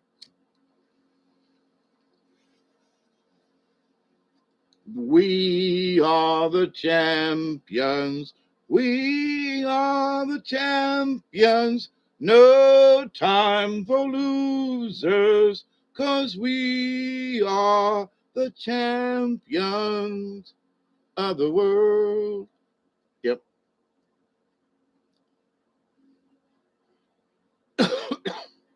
I'll take my time. No pleasure cruise. But anyway, so of the world. There you go. Didn't I finish? You were helping me finish it. I got you. It only takes me a second to catch on. Sometimes in the universe, and hanging out with y'all at 3:18 in the morning, so it's almost time for that 20. So you heard it today.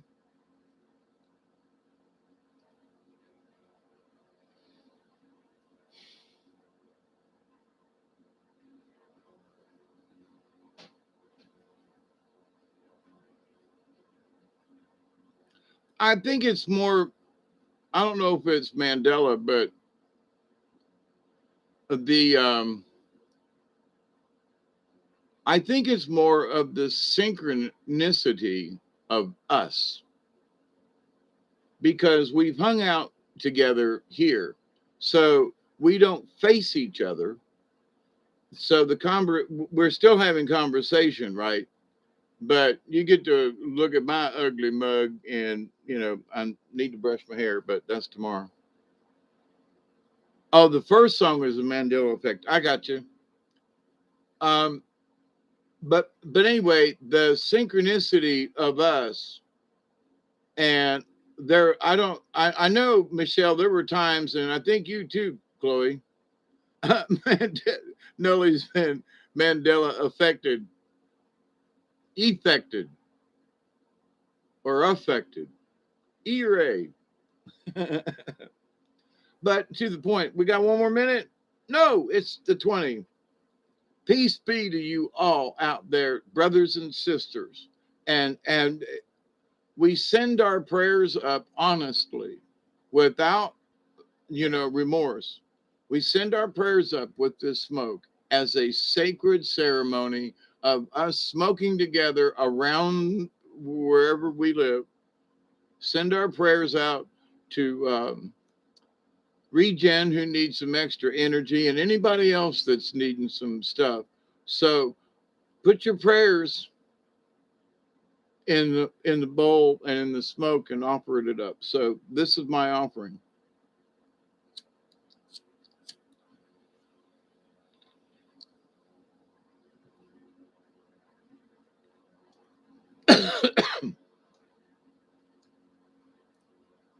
Will the circle be unbroken by and by, Lord, by and by? There's a better home awaiting, Lord, in the sky, Lord, in the sky.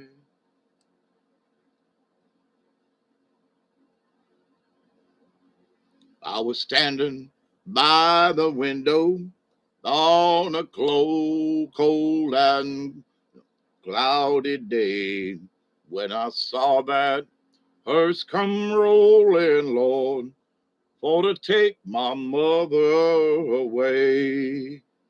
Oh, the circle be unbroken.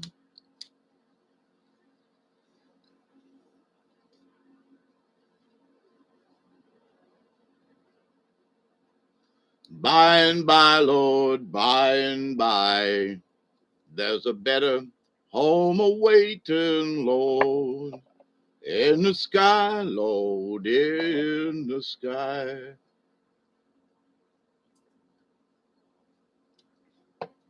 Daddy sang bass, Mama sang tenor. Me and little brother, we joined right in there, singing songs to help a troubled soul. One of these days, and it won't be long, I'll rejoin them in a song. I'll rejoin that family circle at the throne. Oh, the circle be unbroken by and by, Lord, by and by. Daddy sang bass, Mama sang tenor, and me and little brother we joined right in the sky, Lord, in the sky. Okay, in the sweet by and by. Yep. I have been continuously cleaning up, right? And I got all this new stuff in the last couple of days, and I got boxes and papers and stuff because of anyway. But in cleaning up, I'm finding things that I didn't know was missing. You're like, oh my God, is this where this has been the whole time? God, dog. Okay, I obviously haven't needed it. Quad episodes with sugar cream and chocolate sauce. Mmm, that sounds good. It really does. And uh, I want y'all. I don't know. I think I've asked once or twice for y'all's um, help or with something, but um,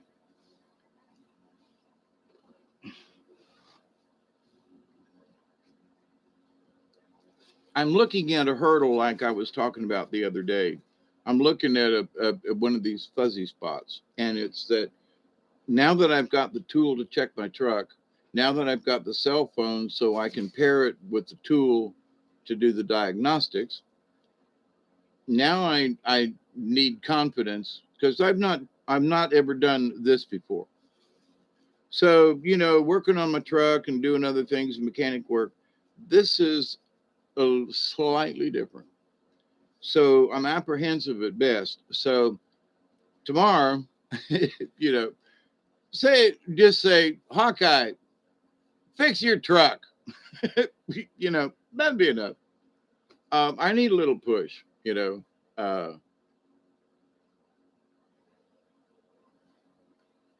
I'm, I'm, I'm, I'm going to be okay. But I realized today that I went outside to hook it all up and I ended up cutting firewood. I was like, wait a minute. And then it got dark and I was like, wait, I didn't come out here to cut firewood. I didn't come out here to do what I ended up doing. Well, what the hell did you come out here for?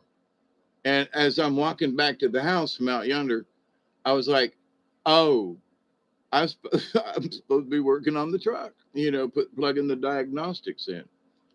So, although it was important that I did do what I did today for the firewood thing, I really went outside to work on the truck. So, another day has gone by, but I think tomorrow will be the day. So, yeah, right. So, just tomorrow, if I happen to run across your brain, just go fix your truck, Hawkeye, or truck related. I have,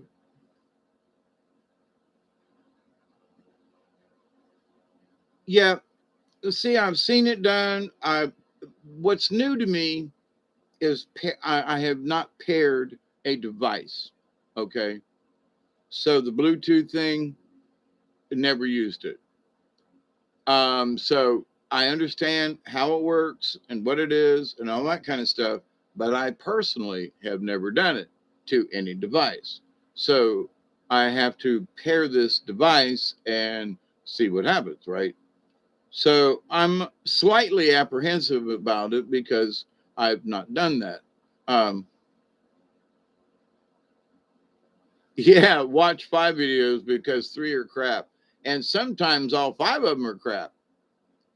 Because I've watched some stuff and I'm like, it was one of the reasons why I decided to do, a YouTube channel myself. When people was like, well, if you think you know so much, then start your own channel. And I was like, okay, I will.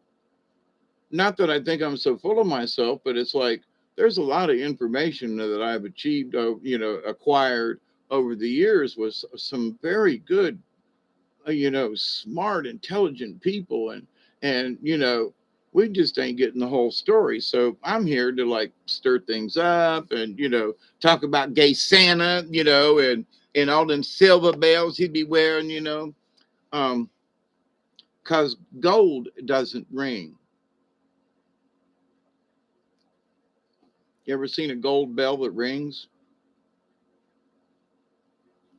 Think about that. Gold plated, but gold doesn't ring. Silver does, but gold doesn't. Think about that for a second. Yeah, the diagnostic tool. Yeah. Well, now the diagnostic tool has a diagnostic paired to your cell phone extra tool on how to read it, like interprets the codes. Well, what kind of vehicle you got? Well, I got a Mazda. What year? 98. Okay. It's similar to a Ford Ranger, right? Very similar. So, in fact, the book I got is not for Mazda, it's for Ford Ranger. But the code readings are the same. Now, so it should have those readings as one of the files if um if this app and this program that they've got that I downloaded to the phone.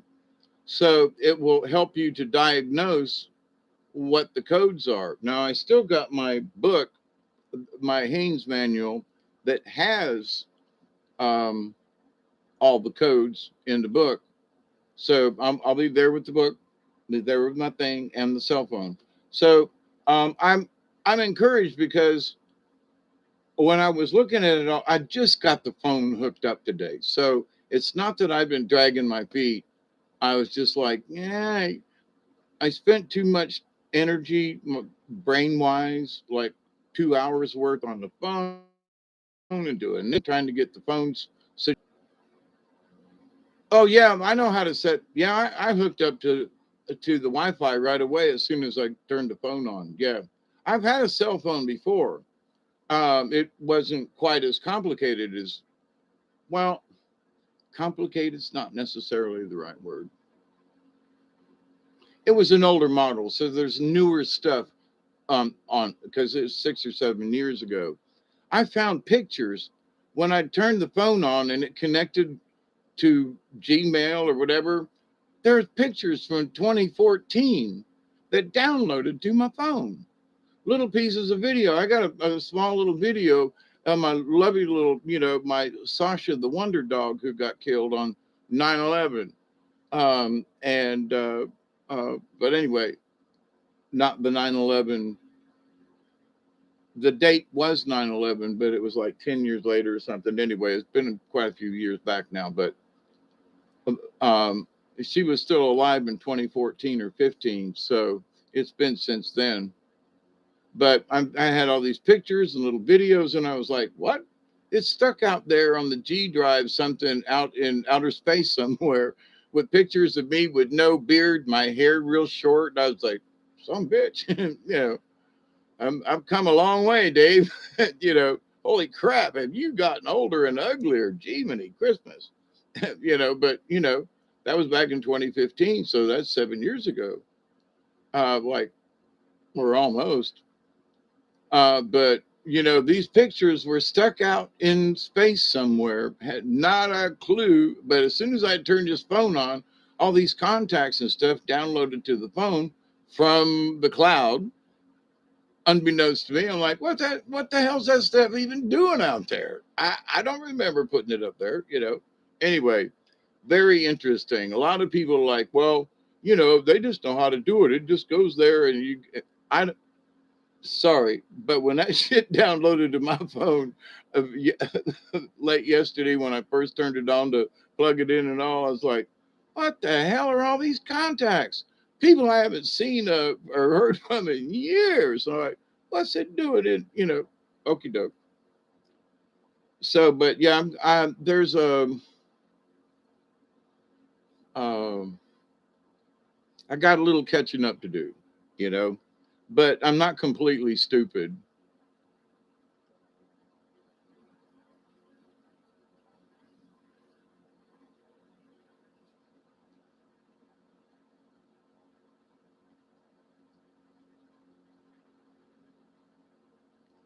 Well, Travis, um, the engine's got 279,000 miles on it. And I put every mile on it but 11, which means I have been around the world if you counted all the miles that I've driven with that truck. And the fact that it's not dripping oil and spewing stuff, and I've hit two very large deer and beat up the front end, smashed it up.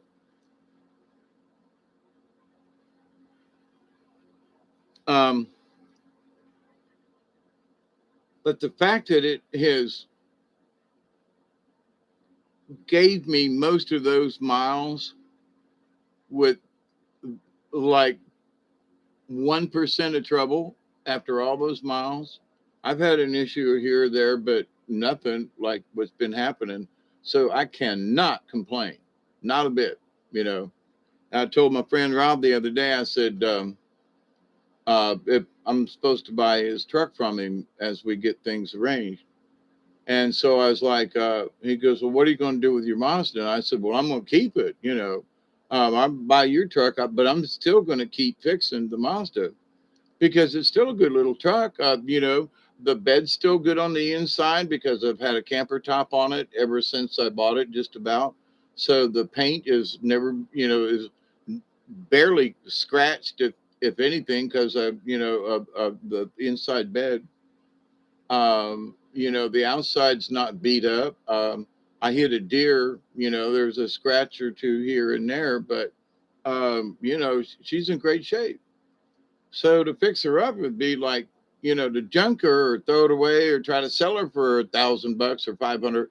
No, I'd spend that money and fix it up just as a backup to my backup, But the other thing is that if I just want to go to the river, my little truck might be the simplest because this full size truck does not get into the places that me and my little Mazda has gotten into. My little Mazda and me can squeeze between some trees and up and around and down and over here, and a big truck would not have been able to do that. So I can see the value of keeping the monster, but it's time. I've gotten a lot of stuff done. Don't get me wrong, but now that I've got the tools, I need to go fix it.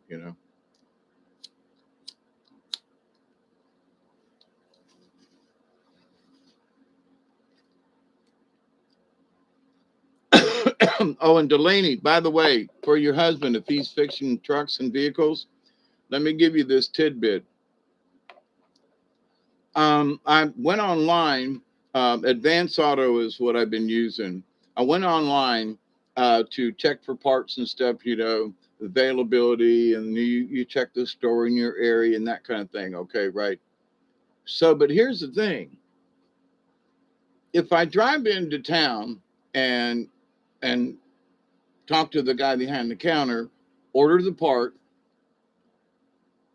I pay the price. But Advance Auto and a lot of these other places are offering online deals, 10% off, 15% off, $10 off your purchase of something, right? Now, there was only a really like $5 off the price of this tool that I bought through Advance. And I had them ship it to me because I can't get to town, right? But it was here in 2 days. So, okay. And I had to walk to the neighbors to get it because that's where the UPS drivers keep doing. They won't drive down here. But here's the thing, though. So if you order it online, and then you can still go to town and pick it up. Okay. If you order it online, you can get as much as 20 to 25% off whatever you're buying. Because they might be running a special that day. So for any of y'all who are buying parts through auto parts stuff now, buy it online, even though you can go pick it up at the store. You could save a bundle of, especially over the many things that I'm going to have to buy to fix my truck. I still have rear brakes to get, all this kind of stuff. Not an issue, but that if I order them online and get one of them discounts and write in a promo code, I can save 15, $20. Well, yeah. So anyway, tell your friends and neighbors. Now, I know that for Advance Auto, I can't speak for other parts houses. But if Advance is doing it, other people are doing it. You know what I'm saying? So, and if they're offering you, same thing with like Tractor Supply, they'll offer deals and emails and promos that I get from them and get 10% off of blah, blah, blah. Okay. Well, if I just walked in the store, I wouldn't have got that 10% off. So, whatever the online business is with big stores, I don't know what's going on, but if you can save 10, 15, 20%, and depending on the item, like the 22 that I bought, there was $49 off. And or $40 off. So instead of paying $249 for the 22 air rifle, I paid $209 for it. $40 off, and they paid for the shipping. Okay, all right. Can't find it locally. Was going to have to order it anyway through a local gun shop. They would have charged me. Then I would have. So I'm not a proponent. Have not been a proponent of buying things online. But if they're going to offer me deals like that, uh, you know, okay.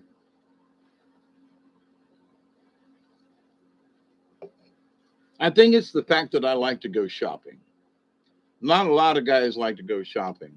I like to browse and walk up and down the aisles, not necessarily in the ladies section or the clothing section, but you know, pots and pan, hardware, paint, outdoors. Okay, you got, I'm there. Record department or music or the appliances, okay, computers. Let me browse through the store. What's all here? Let me look. And like this kratom that I have, my friend was, buy it online, and I was like, I really want to support the local business. And my buddy was here today, and he was like, "Yeah, me too." And I know sometimes it costs a little more, but I when small businesses are honestly trying, they're open, they're trying to get business, they're part of our community. And why should I buy it online? Now, Advanced Auto, that's different. Tractor Supply, that's different. They're big chains. Little places, I'm going to go to them and I'm going to try to spend my money there, even though it might be a couple of dollars more. I have always supported my local businesses, as much as I could. Local hardware store, local pizzeria, local whatever, right? But a lot of those kind of stuff, because of the first COVID thing, some of the three of my most favorite restaurants are now closed. You wouldn't even know they were there.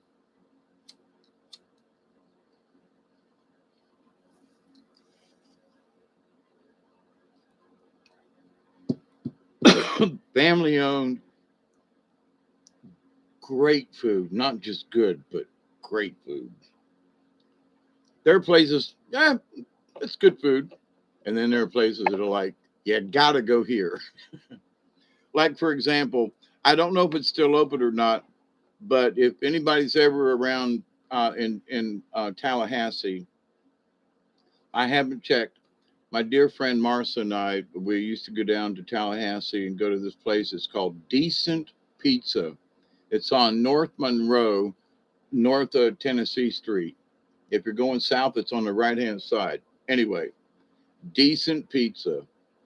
OMG. Now, maybe some of you folks in different parts of the country, uh, here, listen as a cook, no plastic containers or harmed or melted.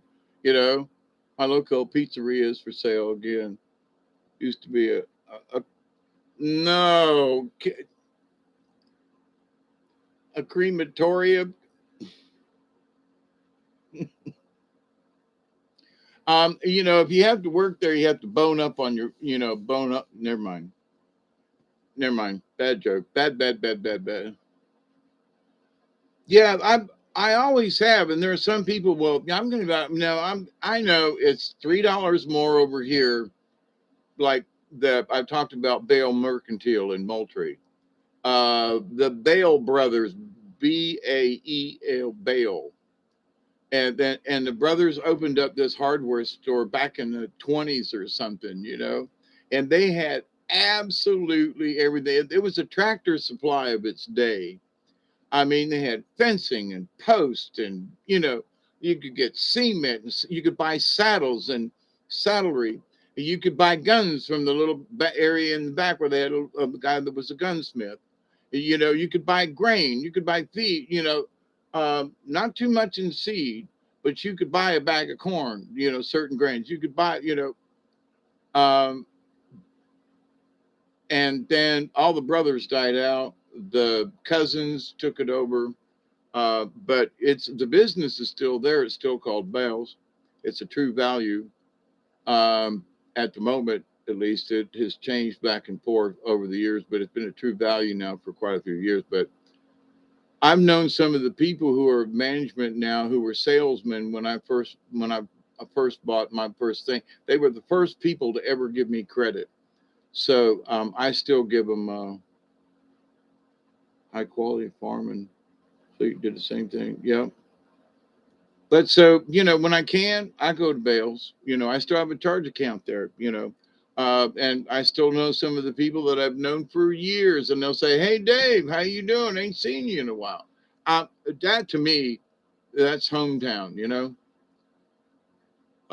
There's a whole lot less of that than it used to be, but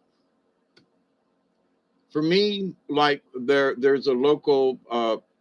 It's changed hands, but Arby's in Moultrie, and I don't know if I want to go back in there again. They were so rude the last couple of times, but I used to know the assistant manager. We knew people that I knew his mother, parents, this and that. They used to come to the theater when we did plays. I mean, our association goes back a ways. So every time I'd walk in, it was like, "Hey, Mr. Dave, hey, everybody, how you doing?" To everybody there in the Arby's, right? And so he'd come over, "How you doing?" Blah blah blah blah. Chat. "How's your mom? How's my little baby's new?" Blah blah blah. And so I would go in. Of course, I larked like that particular Arby's, but I said hi to everybody in there. It's like, "Hey, Joe, back in the back, some black gentleman is making my sandwich. I'm gonna thank you, brother. How y'all doing back there? You speak and they wave to you. That keeps them from spitting on your sandwich. Not that they do, but so like for example, if I'd go out and wanted something special from the cook, like how I wanted my eggs. So like I liked hard scrambled eggs, and there are people who go, "Well, they're done, they're hard." No, put them back in the pan. I want them a little more crispier. I'm sorry, that's just how I grew up. For me, um, and to a lot of people, that's way overdone. Don't care. That's how I like them, with ketchup and maybe a little hot sauce. But um, but there are so few. But my point was is that I would go to the kitchen door and knock on it and go, um, who's the fry cook? And raise your hand and go, "Here's $2. What's this for making my, you cook my eggs just right. When I come back in, I'm gonna check in here and see if you're here. I'll give you $2 again." And he goes, "Well, I don't, I'm not supposed to get tips." I said, "Here, take the money and hush. I'll see you next time, because you cook my omelet just the way I like it." So I always tip the cooks when I could. And I try.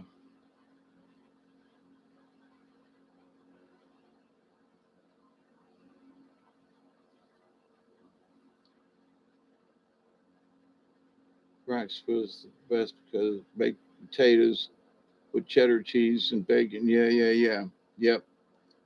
Um,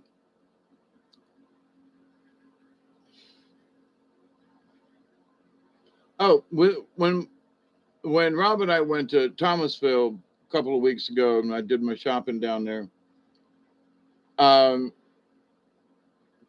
I can't remember where we were at. Oh, we stopped at He wanted some fish, Captain D's, so we stopped there and had, which I hadn't eaten there in a long time. I don't like fish and so forth, but anyway, it was the person who worked there, a nice, cheerful black lady, and she she said, "Okay, here's y'all's dinner. Now I'm going on my lunch break." So somebody brought her a dinner from the other side of town, from the quarters, if you know what I mean, from where the old Dairy Queen used to be, and it's a mom and pop joint, and they stay open. They whatever they cook for that day, they cook up a bunch of it. When it's all gone, they close. If they sell out at 12:30 in the afternoon because they got real busy real busy for 30 minutes, that's it. So, but there was all kinds of homemade slaw and this and that and there, and it was like, "Oh man, why didn't we know where to go before we got this chicken?" Because her dinner looked a whole lot better than ours, and it was a black-owned folks that took over this area near um, it's something Hill, Carroll Hill. Thank you very much. But that I was like, I would go over there and buy, this little old white boy would go into the quarters to buy food from them. Oh, in a heartbeat, you know. Uh, so there are a lot of white folks that go, I wouldn't go in there. Yeah, but they got the best damn barbecue you ever put in your mouth. I don't care. And the tater salad, oh my God, it's homemade. They don't buy it, in quantity. No, they homemade tater salad. Yeah, but I'm not driving it. I'm going, and I'll wave at everybody. I'm going in. I'm going. Hey, y'all, I'm going to get me some barbecue, because y'all know yeah, y'all's a misser. That barbecue down there, that little old hut down there, that's some good eating. Yes, you're right. Thank you. I'm going to go down and get me some. Yeah, say hi to Henry when you get there.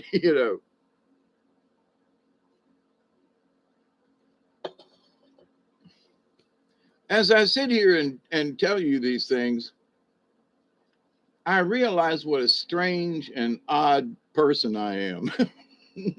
In that there were times when people would go, I wouldn't go in that section of town. What, you would go over there and buy from that? Yeah.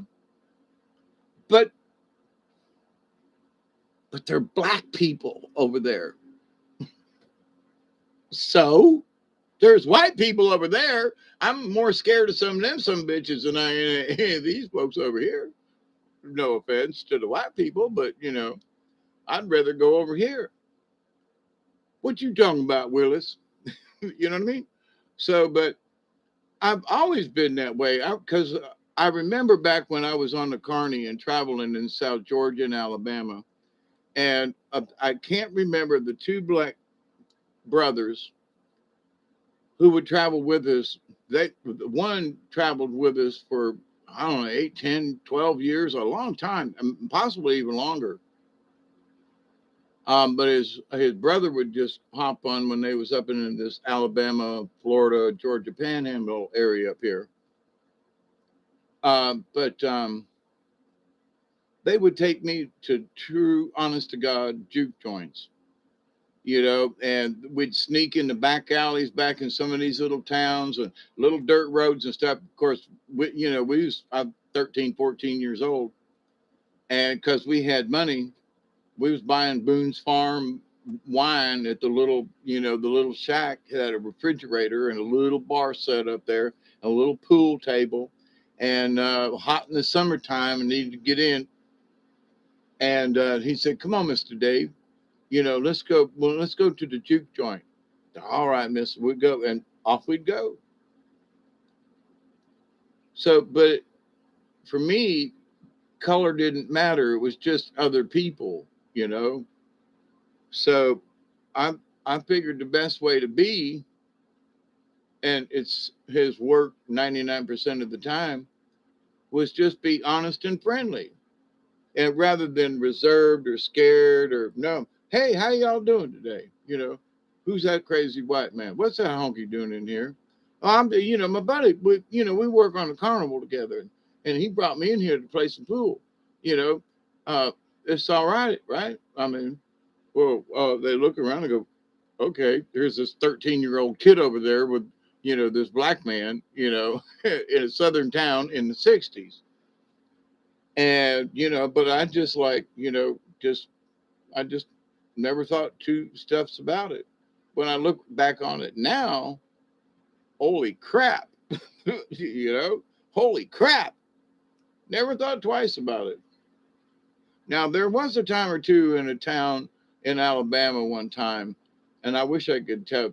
I can see his face, but I cannot remember his name. But he took us into this juke joint, and I think he had been there like the year before, and there were some folks that remembered him, and they liked to play dice, and he kind of maybe cheated, or there were some people that were sore or something like that. Anyway, or he had gotten into one of their girls or wives' gotten into their panties kind of thing. And because he was good about that. Now he could talk sweet talk him, let me tell you. And he ran the octopus. So and he would talk him up, boy. He would talk him up. But he was like, Mr. Dave, I'm so glad it's Saturday night because we leave this town. Yeah, why? Because there's some people might be coming after me. I was like, well, what'd you do this time? But how I view humanity has always been different. I I realize now, and referring back to some of these times and stuff, and that other people just don't look at stuff anywhere near the way I do, and not in some kind of super duper shamanic way or anything like that. It's just how I have been. It's just how I've lived, and what I did in my lifetime, and the people that I've met, and the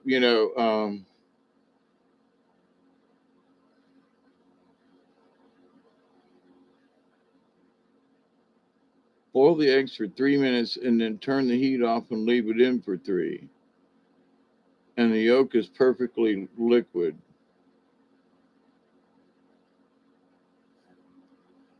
Dunk an egg.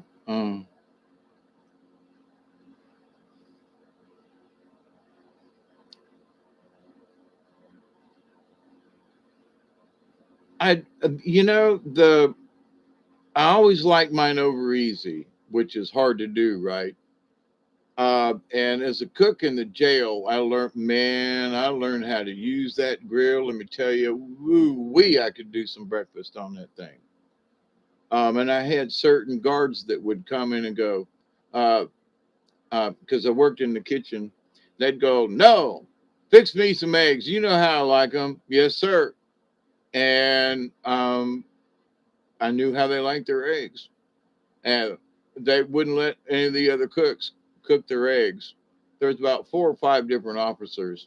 One of them a lieutenant, like the assistant warden kind of thing, and a big fella, tall, like 6'6", 6'7", big tall fella.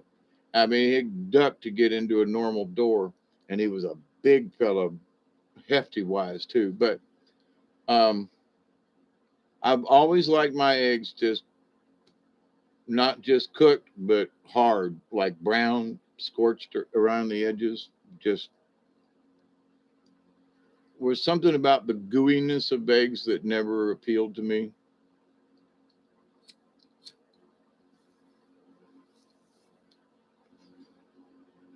But give me a tater. Woo, that's a good one. I don't know what that was, but it sure was good. 3:57 a.m. here in Southwest Georgia. I'm your humble host, Mr. David Null, also known as Hawkeye Two Feathers. And I greet you all again with the love and honor and respect from the infinite creator. And I do continue to pray that each and every one of you will continue to accept and receive the knowledge, the healing, the wisdom, and the many blessings and surprises from the universe. It's almost the top of the hour here on, you know, Walnut Radio. What the hell? Where'd that come from? Uh, Walnut Radio. I got voices in my head. I don't know whether.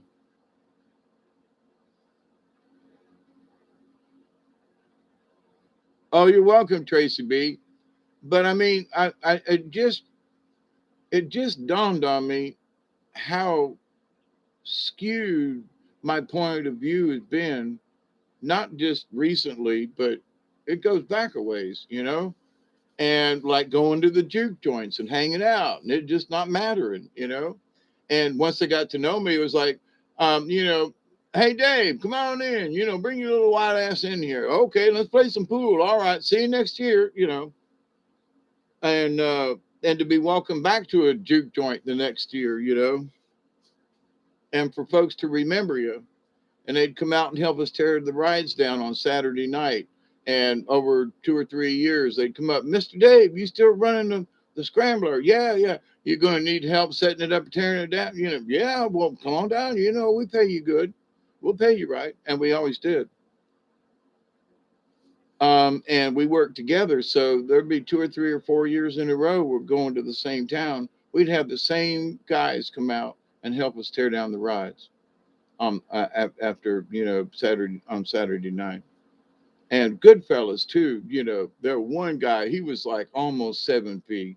He was huge, black man, beautiful man, handsome. Oh my God, down in Quincy, Florida. And I've been to his house. My wife at the time, we went and stayed there. After the show was gone, we went back over there. We stayed in touch. Wonderful people. And white family going to a black neighborhood and staying overnight and hanging out in the yard and stuff like that. It was different back in the day, 70s. But we just didn't care. They go, well, we didn't invite you to our house, Dave. And I go, my wife was like, well, okay. Well, but we live in quote black neighborhood. And it was like, well, back in them days, they were the neighborhoods were a whole lot more segregated in certain areas of the South than they are now. I mean, you were on the other side of the tracks and you stayed there. That was that. And they were on the other side of the tracks, and me and my wife looked and said, "So, you mean you'd come to our house? Yeah. You mean you'd spend the night? Well, if you got an extra bedroom or whatever, yeah, we'll come over and spend the night and cook out, and visit, whatever. Sure. If you invite us, we'll come down," which is what they did. So, but over the years, so them folks in them neighborhoods, they looked at us white folk. They looked at their neighbors and went, "What are you letting these white folk come into the neighborhood for?" They were being scolded by their own neighbors, by their own kind. It went both ways. But what I found out was is that if you were just friendly to folks, and for me, I had to project friendliness. I think maybe out of necessity, because there were times like you had to really get these people to believe you. Otherwise, you're going to get your butt kicked and maybe even killed. Okay.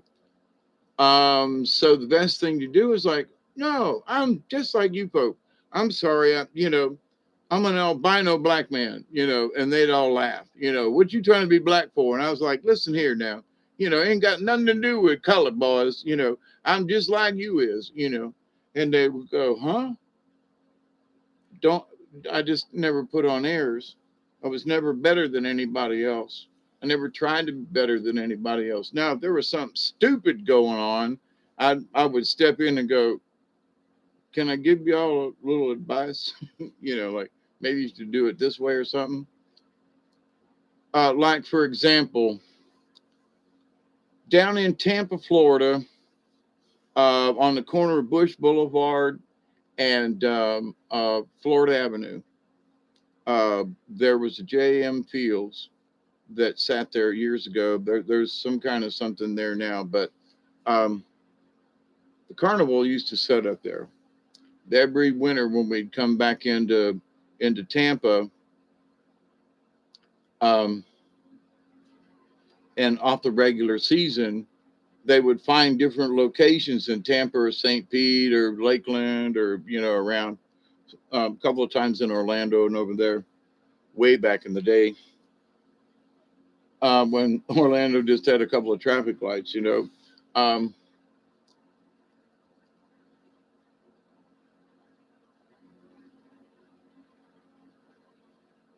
and I forgot where I was going with that. White folk for grits. I still don't like grits. But now, which is interesting because I love cream of wheat, which is similar but not.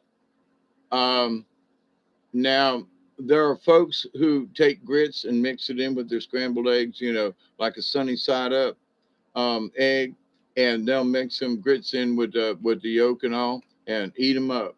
And a lot of pepper, I've noticed, but I don't like the consistency of the grits. I think, um, have just never been a fan. But I love cream of wheat. In fact, next time I go to the store, I'd like to get some. Um, oh yeah, brown sugar oatmeal. Yep. I had some baked beans today that weren't necessarily baked, but they're beans that, anyway, bushes. And so dumped them in the pan and chopped up. I, I don't, let's see, how do I put this? When I'm cooking, there are times when I'll use a whole onion, and then there are times when a whole onion's too much, right? So I got a half an onion. So, but I make a sandwich, I'll slice off a little bit of onion, and what I do is I will put a checkerboard pattern, slice the onion and put a checkerboard pattern about yay deep into the onion, right? And then you go this way down the onion, and this way. And then when you cut across it, you got all these little cubes. So it's really easy to get little pieces of onion to go on a sandwich, to go on a thing, or without using a whole onion, or what do I do with it? So I just use it as I go. So anyway, I put some onion on in with the baked beans, and some honey poured in it. Well, I'm there are these sausages that I get that I like, and I just kind of sort of have been into the sausages recently, last few months or so. Um, and once I open a pack of five, then I got to eat them. So, but I'll only eat one a day, so sometimes two. But I got to eat them in 3 days, 4 days, because I've opened the pack, right? Because I don't like to freeze them. But anyway, but to just have a little bit of onion to go on, a sausage dog, with cheese, and and some good mustard. But anyway, making the baked beans, um, I added honey. So I pulled this container of honey off, and I look at the lid, and it said uh, July uh, 2016, and I shook my head and went, "What?" So I've had that bottle of honey since 2016. And I looked at the other bottles, and I was like, how long have I had this storage of honey? Because I was on this kick, about the things that if shit goes bad, what would I need?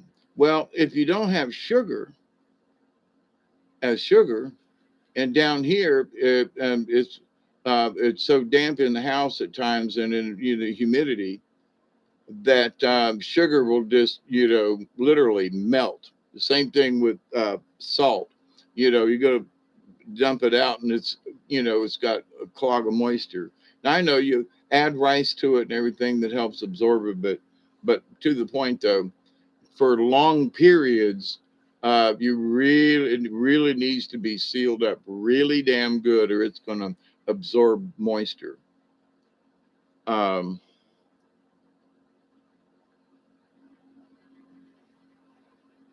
Absorbing moisture, right?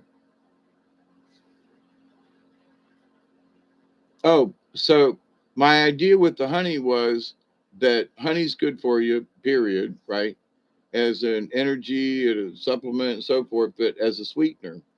So if all I have is tea and maybe some coffee, I've tried honey and coffee, not my favorite, but to have a little bit of sweetness, it wouldn't take but a drop to help take the bitterness out. If I would, shit hit the fan, I don't have those, but I've got bottles of honey, it'll work. You know what I mean? So, and the honey's good for you more so than the raw sugar. But I used to eat a 10-pound bag, five, yeah, 10-pound bag of sugar a month myself. Now, that was other folks helping and doing stuff. And over the last few years, I have like, wow, I ate 10 pounds of sugar last month. And coffee, this, I ate 10 pounds of sugar. And I was like, now that's too much. So I'm cutting out sweets and candy bars and stuff, getting older and so forth. But when I saw that I was by myself and I was eating 10 pounds of sugar a month, I said, no, no, no, no, no. We must do something about this.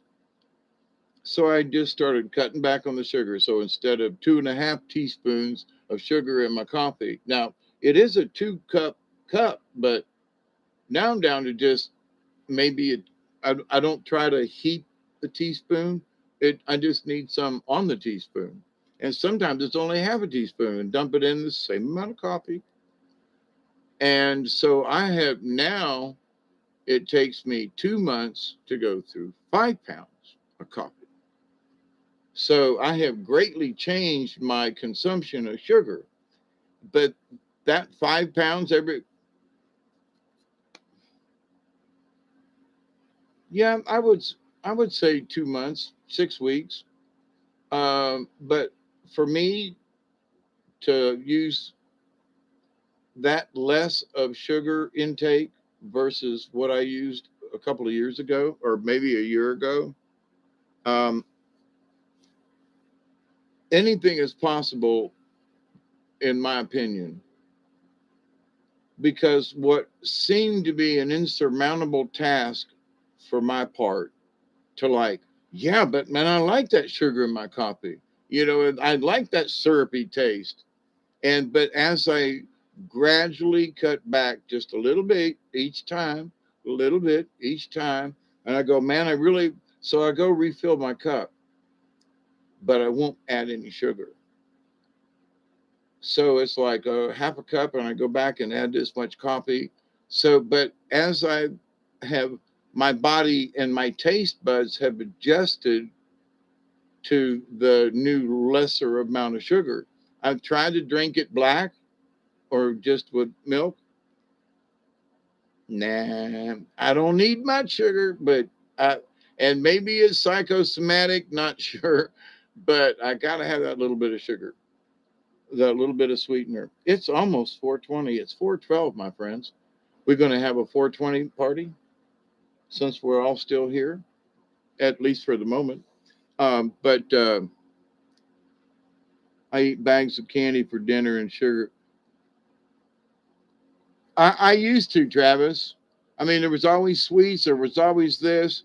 Now, what my sweet thing is now is the little their Clover Farm, Dollar General.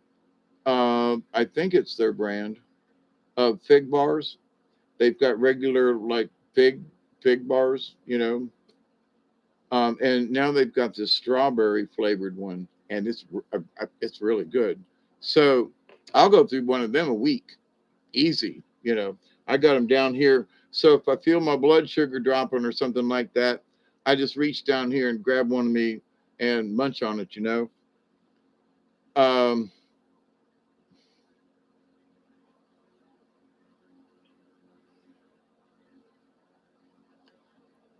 I'm not going to put this on anything, but to whatever works for you, Travis. But I looked at my family history. My pops, who was actually my uncle, was diabetic. So several folks on the Knoll side of the family who were heavier, uh, they all got diabetes. And I'm like, nope, I ain't going there. So, and the other thing is having been stranded in the woods and stuff and camping, and or you take stuff and then something happens, your sugar container gets contaminated or something gets wet and you ain't got what you really like. You know what I mean? So now what do you do, right? So over my many years, 68 and 60, not 68, who the hell are you? 69 and an eighth. That's what I was trying to say. Being, that, um,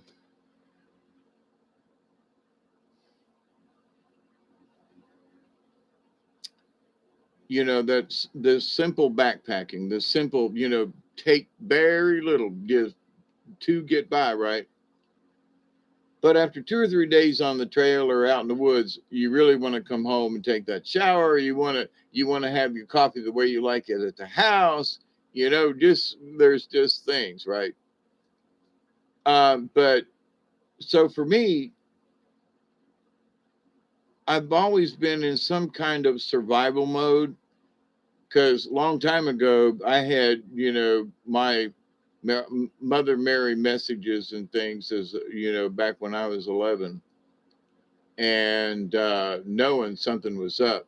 So getting this place, and I'm still homesteading the place, right? And but the fact I'm so lucky I'm still here.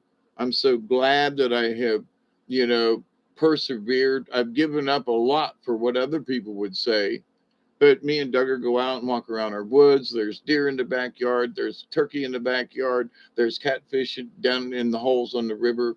There's stuff around here. And it's not the perfect place, but it has become a paradise for me and, for Sheila and Rick next door, my new neighbors. Have, you know, it's great. They love it down here like I love it down here. You don't find that many people who would like the swamp and this kind of area. And their place floods a whole lot more than mine. I mean, their place floods because Dave's Creek crosses right through theirs and then makes a turn and it ends up on my property. It's a seasonable creek, but when it floods downhill, their house is like sits like this day come close to the bank. So it's up on it's up off the ground, but that's not the point. His place floods a whole lot quicker than mine does. I don't have that issue. God bless them. So if they can tolerate that, you know what I'm saying, they could be my neighbor anytime. Because most folks just can't live that way. But so for us, yeah, there are times when it gets really rough. Me and Rick was talking about it today, and we just lived through it. We just did it, whatever it was. When the hurricane came through and knocked out all our power, how did we do it? We just did. You know, was it tough for a while? Yeah, it could have been a whole lot tougher longer. Storm victims and so forth. Having had some several severe storms and hurricanes and tornadoes come through here in my lifetime, in my 8th. But I mean, since I've lived here 38, 39 years now, the idea that storms come and go. Right now, we're in a mini drought. Watched the news today, and they were like, "Yeah, we could use a little bit of rain," but the wells are up, the ponds are up, the river's down, but that's a seasonal thing. But the ponds still look good. It's because we had an above average rainfall this year. So we okay, so it's a little dry right now. All right. It was really soggy all year. So I'll take a little dry at the moment. I can actually walk in the backyard without just gushing everywhere. Is Cherry in the house? Oh, hey, Cherry. We will all get healthier when the stores are empty. See, I have to have a certain amount of caffeine from coffee every day. I have tried to go a day without coffee. It does not work. Now, there are days when I will drink the whole pot in a few hours. I still have coffee from earlier today in the pot, about, a good cup or maybe a dash more, a skosh more. But I drink it, room temperature where other people can't do it. And so sometimes I'll add just a dash of milk and not much sugar or just let it ride. But there might be a little extra milk in there to compensate for the no more sugar. But for me, it's a personal thing that, okay, if I got plenty of sugar and everything's going great, will I do a heaper and put it to glass? Yeah. But for myself also, it's like, but do you need that heaper of a teaspoon? That's what some of us call it down here, heaper. I need two heapers in my coffee. Okay, what the hell is he talking about? Two heaping teaspoon, not just some little scant. Nah. And usually 2 packets is like a heaper. So 2 packets, 4 packets, that's a heaper in a cup of coffee. You put ice in your coffee. So I have done that too. Yes, absolutely. Just a pot. I drink that black water for breakfast. Oh, me too, all day long. But my point is that it was also, um, Here's my thing. As my shaman and training thing, I can't let anything become addictive. If I feel like I've had too much coffee for a day or two or something, and I've drank, I drank a pot of coffee and started another one at 9 o'clock at night and sat up and talked to you all and drank that pot too. And the next day I'll go, I drank too much coffee yesterday. I'm going to make a pot, I'm going to have a cup, and I'm just going to not be addicted to have another cup. That's my personal thing because when I can control a situation, so if for whatever reason I don't have any coffee and one cup, it would last me like a week, I mean, so what would I rather do? Drink it all up right now or savor small bits of it over time? And in talking with some of my friends, they're like, well, savor it. And I know people would go, well, if I've only got, a pot of coffee, I'm gonna drink it the same on the first day. Well, then what are you gonna do? Well, I don't know, but but well, I'm sorry, but if I could only have one pot of coffee per week, I'm sorry, I'm gonna have me a little skosh, and I'm gonna sit down. I'm gonna savor that cup of coffee, and I'm gonna stretch that pot of coffee for the whole week. Why? Because I have to. Well, I could drink it all in one sitting or two sittings, but I want to be able to have the control to go, no, I'm sorry. Like when I have a half a pack of cigarettes the other day, and I was like, my truck's broke down. Rob's going to be here in a day or two. But if I don't slow down my smoking a little more, I'm going to be out by the end of the day. And tomorrow I won't have any cigarettes except tobacco, which is okay. But I was like, so I looked at the pack and I looked at the number and I said, I won't smoke one now for the next couple hours because I'm going to want one later on too. So as bad as I want one now, I laid the cigarette down. I go, I'll smoke you later because I was running low. So, but rather than going ahead and smoking it, well, I don't know, I'll deal with it later. Nope, I said no. So, so much of my life was done without thinking. My drinking beer, not even think about it. Drinking alcohol, didn't think about it. Smoking cigarettes, 2.5, 3 packs a day, never thought about it. You know, now I think about it. And if I want to smoke a whole pack, I can. There ain't nothing stopping me. And if I run out, that's my business. But I realize it's a whole lot more fun to be able to regulate whatever it is that I have. So too much sugar, and I used to weigh 250 pounds. So I realized what it means to be fat. And the thing that I cut down for me, and other people have done this too, but I realized I was eating way too many sweets, too many helpings, back to the seconds and thirds, and then big dessert later. Nope, that's okay. So now I eat ice cream. I grab the tub and I eat a couple of bites, maybe 4 bites, and put it back in the freezer. I have wanted a taste of ice cream. I got it. Didn't have to have a cup of it. Didn't have to have a bowl of it. I just needed a couple of spoonfuls back in the freezer. So where I used to eat a gallon or half a gallon every 2 or 3 days, I've got the same amount. I've got a half, well, a quart, I guess, of ice cream because that's how I eat it. I would rather have a little bit over a length of time than to eat it all at one sitting, which is what I used to do. So now everybody's got their own thing, but maybe that's why I'm healthier than I was because I'm watching my intake. You know what I mean? So, which I do think is important.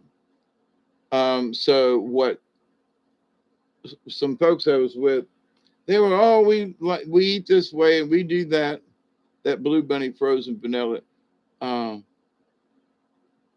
yeah, but see, I love the the Butterfinger ice cream, and they don't make Butterfinger yogurt. You know, I do eat. I like sherbet too. There's an orange sherbet that I really liked. It's got a really rich texture to it or taste. Um, I'll make some more ice cream. Yeah, yeah, yeah. Homemade ice cream. Oh, Lord have mercy. But my point is that it is up to me. I could go get that ice cream out of the freezer when I'm done here with y'all. Did we miss a 20? We sure did. It's 4:26. That is just, yeah, sorbet is good too. Yeah. Well, it's 4:26. We're 6 minutes past that time.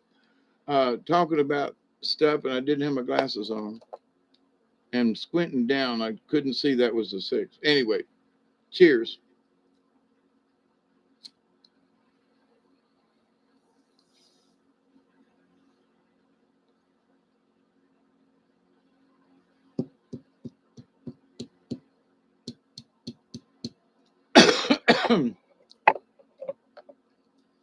But for me, addiction has always been a problem of just different kinds. I was addicted to mental health. I got addicted to their medicines. I got addicted to the pain meds. Now, I'm in a shitload of pain a lot of times, but to the point though, I could even regulate that. Now, these last couple of days, a little iffy, but I was almost praying for a shot of morphine the other day. I was like, Jesus, God, hit me up, please. Give it to me. I have shot myself up before. Give me that needle.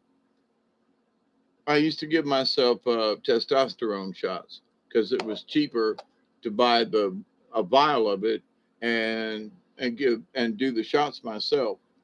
So and I got good at it too. But anyway, then I realized that that there were guys who were getting testosterone shots, and even though it's supposed to be normal or whatever, it ain't normal. It's let me tell you though, it did absolutely made me feel better. I mean, it was like I've never had a shot of B12, but from what people say, well, yeah, I got my B12 shot. Okay, and they're being chirpy and get my 2 cc's or whatever it was of testosterone once a month.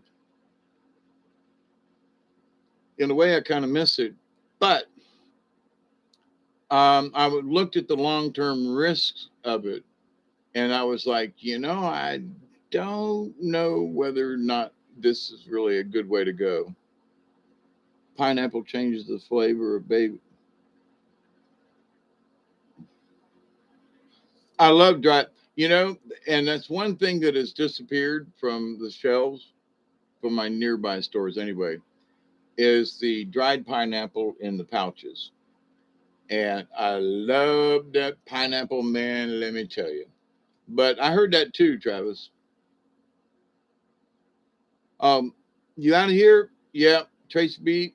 Yeah, I need to get out of here too because it's 4:30 in the AM time, and I got stuff and people to do tomorrow and things and stuff. And holy crap, it's 4:30. But my dear friends, thanks for hanging out, and ho ho ho for the gay Santa Claus, right?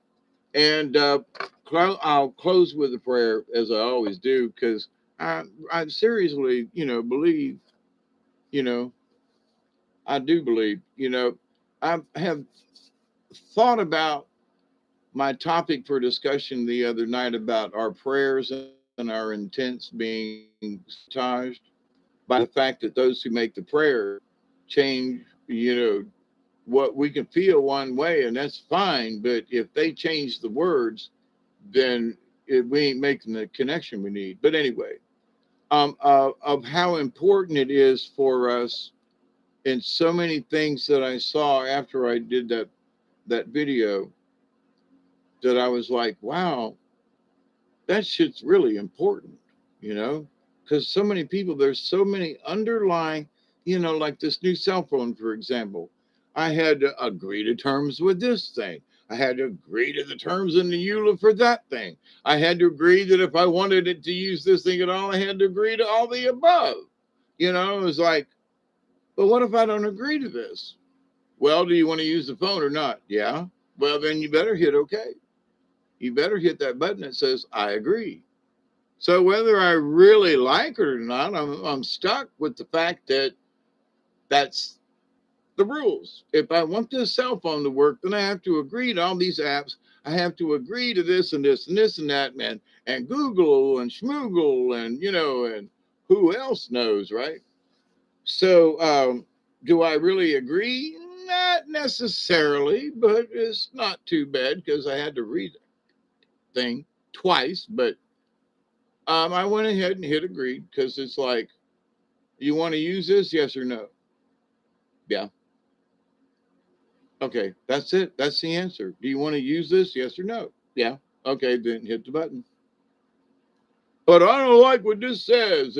So if you disagree, it means the phone's going to shut off and your Android's going to go, fold in upon itself and create a mini black hole. So gay Santa Claus can get to the South Pole quicker. Oh, who knows? Anyway, and happy new moon too. We're moving into, December good. And there's a lot of people forecasting some weird stuff. Like with this new moon we're going through right now. Um, and I'm sorry, I would really like to believe some of this, but I have listened to the same story so many times over these last 10 or 15 years. I'm like, it's another new moon. It's another eclipse. So this one and that one were close together. So, well, it's not very normal. You're right. But so, I remember seeing when we called it Halley's Comet in the day. And then when the comet came out, it was Halley's Comet. Uh, Good night, Travis.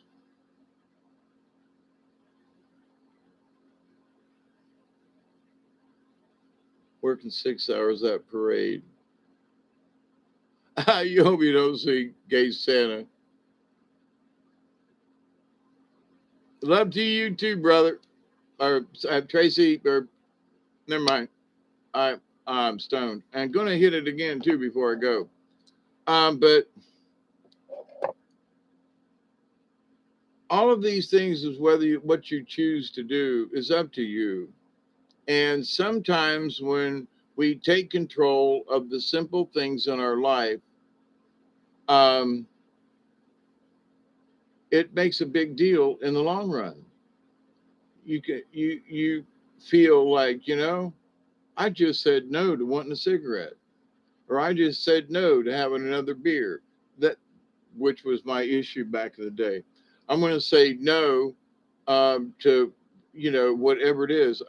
I've had two pieces of pie because it's a damn good, and I want another one, but I'm going to sit here and go no. Mm-mm. That piece of pie is going to taste really good tomorrow. But I want it now. Tough shit. Sit here. That pie's for tomorrow. And stick to it, No, that pie's for tomorrow. Don't you mess with my pot pie. Leave my pot pie like that's my pot pie. All right. Leave my pie alone.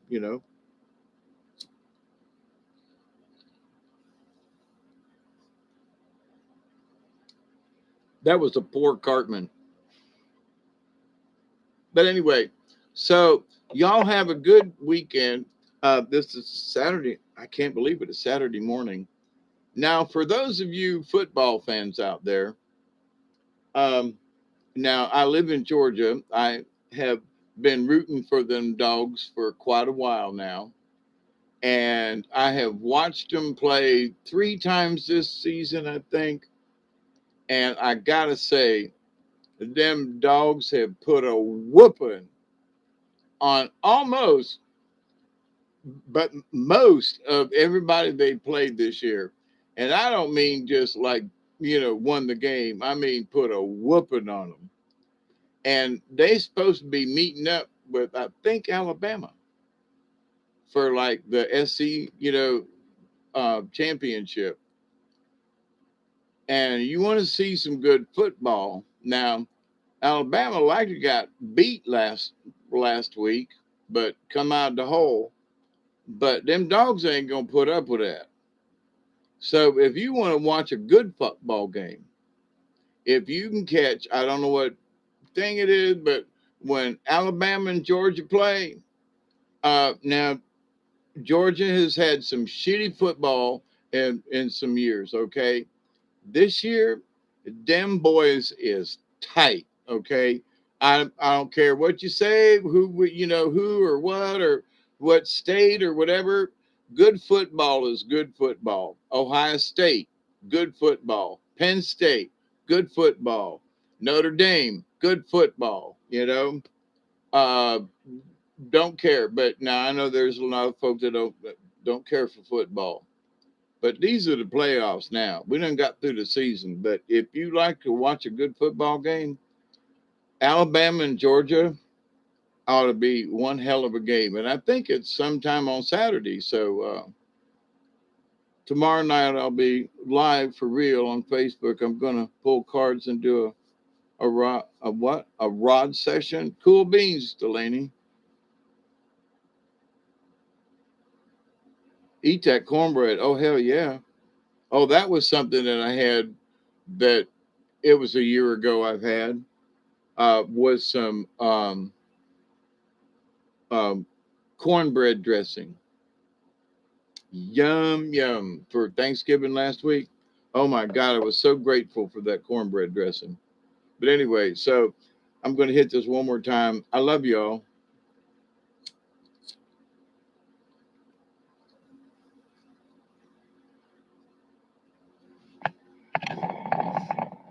A good football game. Georgia and Alabama. Yep. It ought to be worth it. It should be worth the price of admission if Alabama don't choke. But anyway, I love you all. Good morning. Have a great weekend coming up. And please be safe.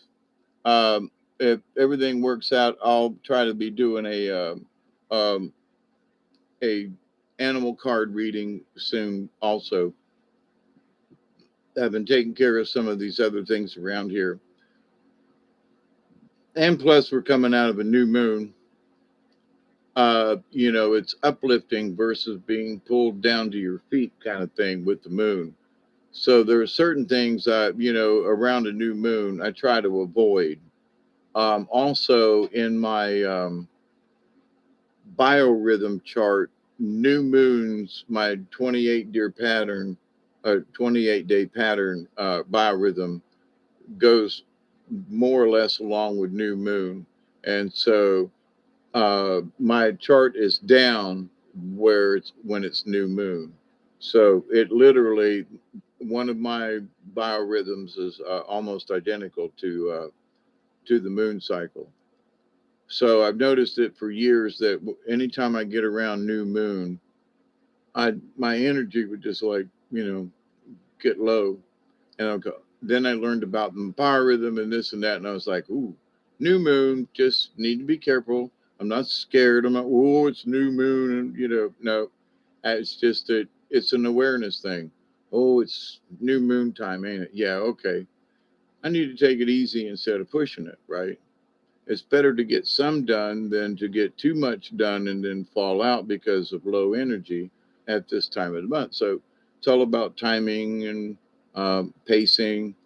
And but anyway, there's a lot to be said. Yeah, I'm going to work on my truck. Absolutely, Tracy B. Absolutely. And I'm looking forward to it too. Where I kind of talking about, doing some other work on my truck before I realized I've gotten over that hurdle where I'm like, I don't know if I should go out there and work on the truck or not. Now I'm like, I'm ready now.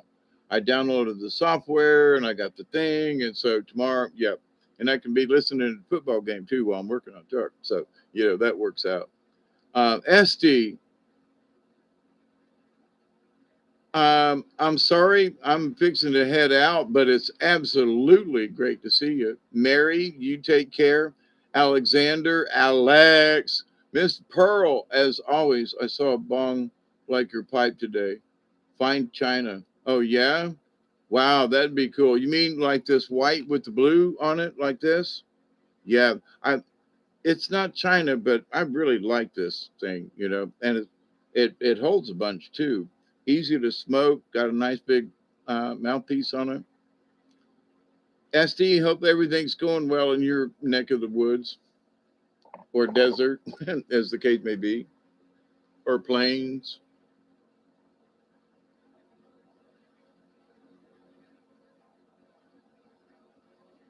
Yeah, everything's fine. Yeah, burn on new moon, And now, just asking for a go, but Tracy, have you seen in whatever you are scouting through on YouTube or whatever, where it seems like people are pushing more of this, there's a portal coming up, and like every time the um, the winter equinox comes or the solstice, uh, you know, shortest day, longest night, coming up in a couple of weeks, right? Oh, there's all this energy. Oh, these portals are going to open up, and all this other stuff's going to, all my years of being alive, of keeping up and trying to stay aware and learning the shaman's path and awareness of the universe and stuff. And I go, well, there's another one that just went by. We're in the middle of one right now, new moon. Does anybody feel like they're being pulled up into the air or anything? I'm not saying that it ain't happened to somebody, but where's all this heavy duty stuff that folks seem to be wanting to put out there? So, but anyway, I just find it curious. So, I do feel there's big changes coming in the future, as because in certain areas something has to change. The financial or whatever, something has to change. But people ain't going to give up on people. That ain't going to happen. And for those folks who want to still invest in gold and silver, just save money, paper money, because that's what everybody's going to be dealing with. Oh, I've got a bar of silver. Good for you. Ain't nobody going to take it. How you going to chop it up and be able to, go to the market with it? Paper money is going to be valid for as long as people allow it to be valid, because it has a value to the people who use the dollar bill. So this gold and silver and investing and all that, y'all need to put some money under your mattress, because when shit hits the fan, so well, I got some gold over here. Fine, you got $1? You know, hey, gee, I got $1. Um, the the paper money is still going to be valid, because in the South after the Civil War, the Confederate note was still valid among the Southerners, even though there wasn't any gold or silver to back it. The paper had value to the people who traded with it. But if you traded Confederate dollars for a federal note, it was like 10 to 1 or something like that. It was like the peso to the American dollar. Then who push the heavy are vampires who feed on the energy made by their followers. Yeah, there's a change coming, and we're in a different, the whole solar system is in a completely different area of the universe. But also, we've got this comet coming in, right? Now, here's one thing. I just want to bring this up. Is it really a comet?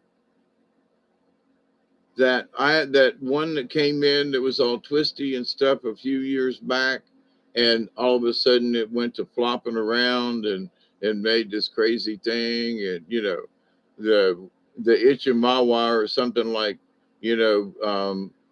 one that went by, that was an alien. We'll call it an artifact.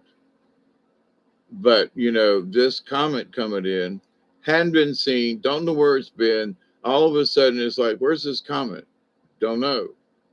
I just want to put this to you. In the grand scheme of things, is this a comet? Now, it's not supposed to hit us or anything and all that, but everybody's proposing that it is a harbinger. Oh, the comet's coming in at this time of the year. Oh, where the longest night and the shortest day, and oh, the eclipse, and oh my God. Now, is it a harbinger, or is it just cosmic coincidence?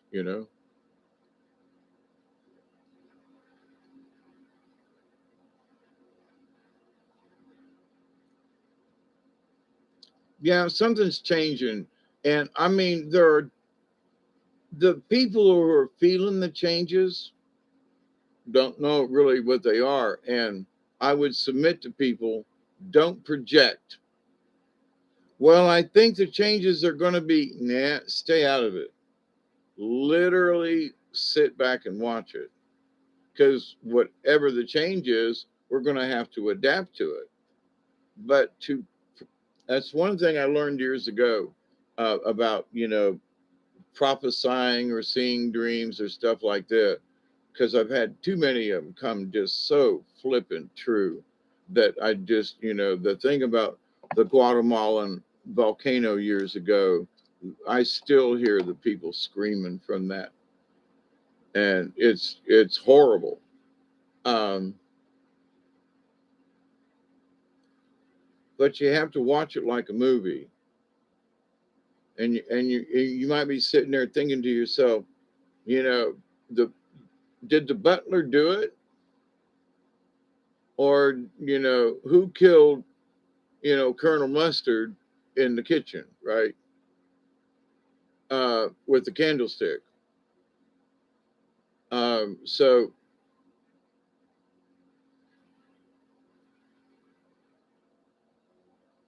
which, by the way, I always like, the game Clue. Yeah. Well, here's something. Now, for those folks who might have, watched Dante's channel, the channel called The Cause, Dank Mirror, I think. Uh, anyway, E.T. and the Christus and so forth. Recently, there was some stuff that went on Jupiter, okay? And Dante has showed before that some of the things that were, quote, comets that hit Jupiter back in the day were not comets. They were, weapons of destruction from alien, um, factions, enemy factions. So now quote, the attack on Jupiter here recently, was stuff hitting the atmosphere. It's like, look, something just hit Jupiter, right? So now here's this comet coming into the inner solar system. I am not saying it's going to hit anything or whatever, but it's too much of a coinky dink. So this could be an alien artifact, because of what has happened recently on Jupiter, and whatever's coming into the solar system kind of came the same way. You know what I mean? So I'm just saying, we should keep an eye on it. But is there anything special?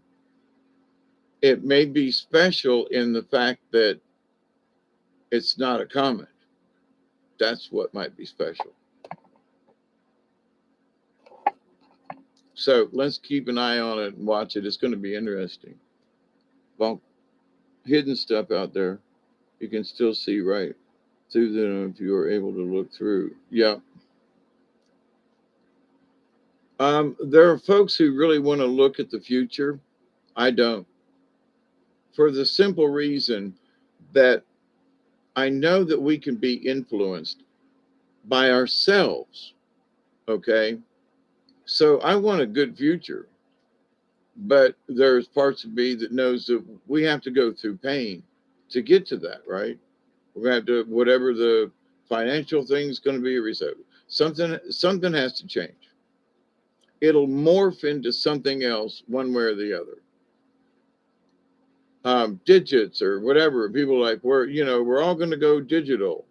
We pretty much are now. I go into the store, swipe my card, ain't that's digital, right?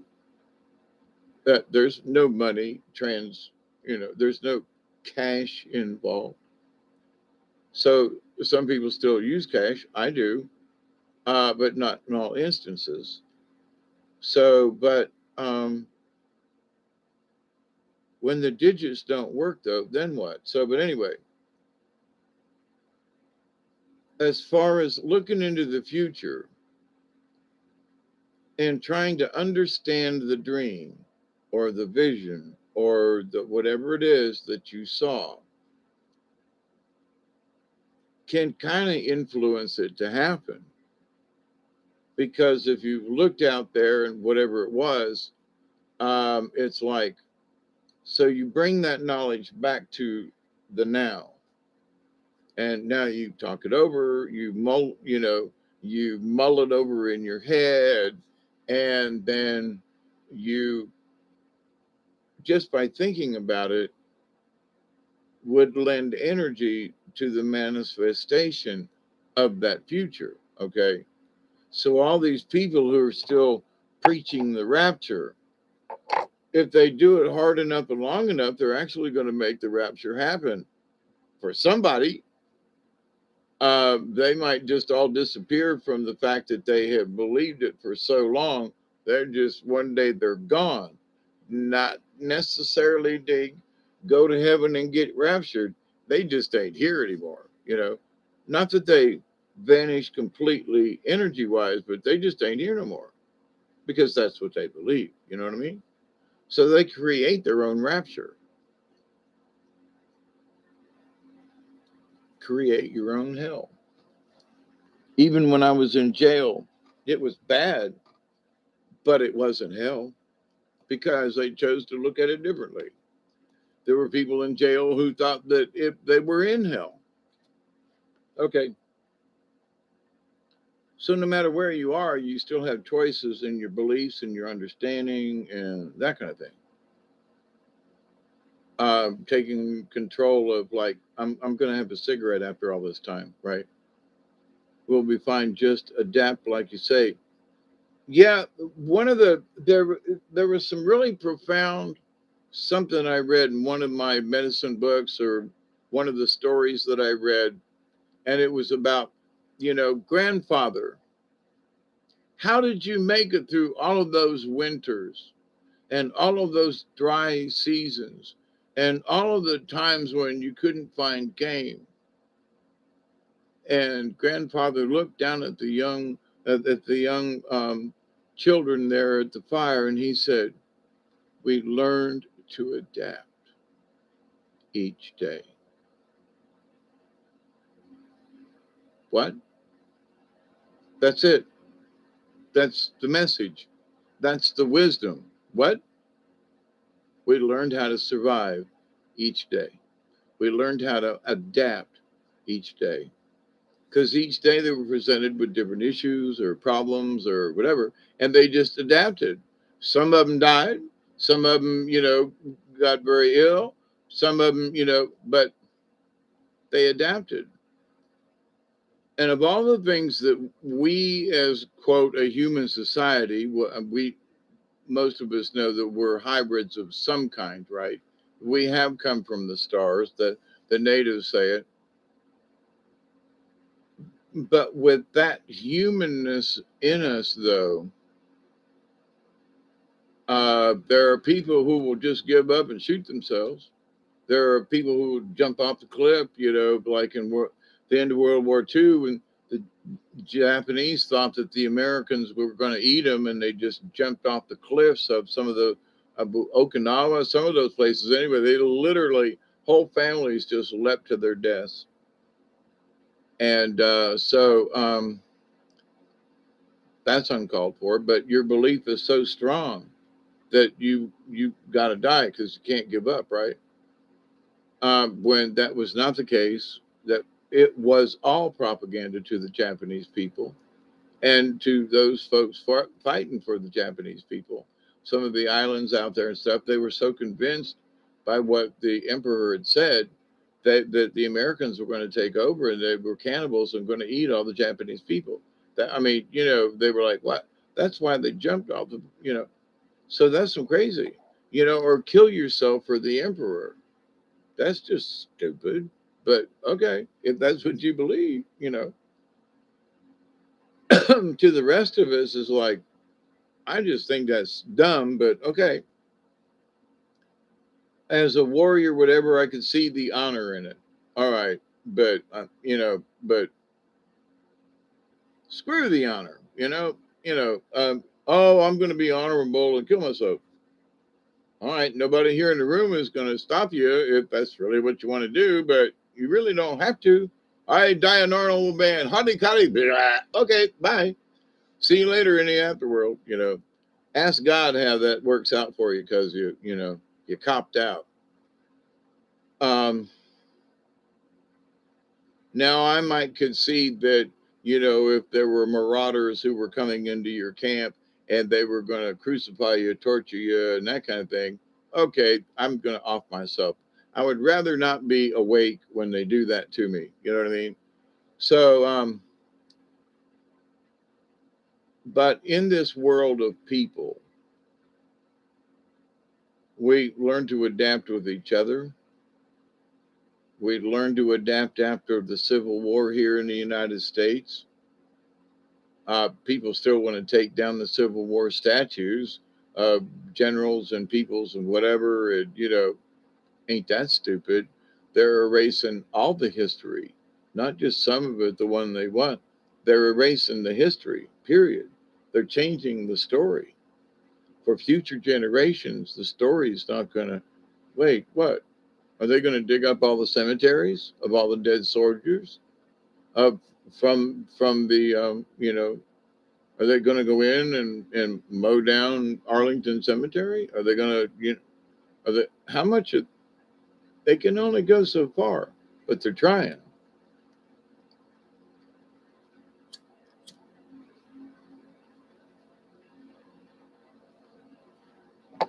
But at the same point, this too shall pass in whatever way it's going to pass. Will we lynch the politicians? Some of them should be. At least put in a hole somewhere, maybe a really deep, dark hole with gnawing and gnashing of teeth. This guy Faustus Faust. Just saying, that's the devil right there. And folks are making deals with the devil. Um, you look at this creepy guy, and he looks very not together and associated with not my kind of people.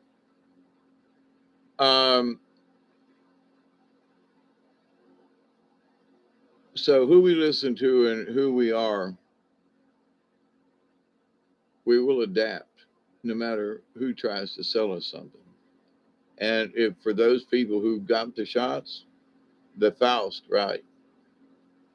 But the first time they started throwing his name around, I was like, Fauci, Faust. It sounds Faustish, Fauci.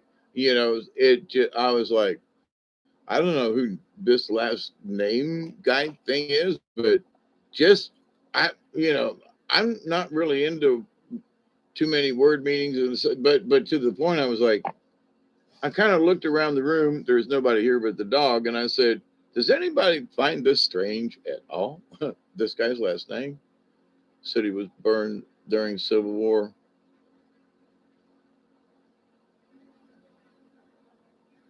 Oh, so Tracy, you had Sherman's march to the sea. I'm assuming, maybe. Are you in Georgia, Tracy?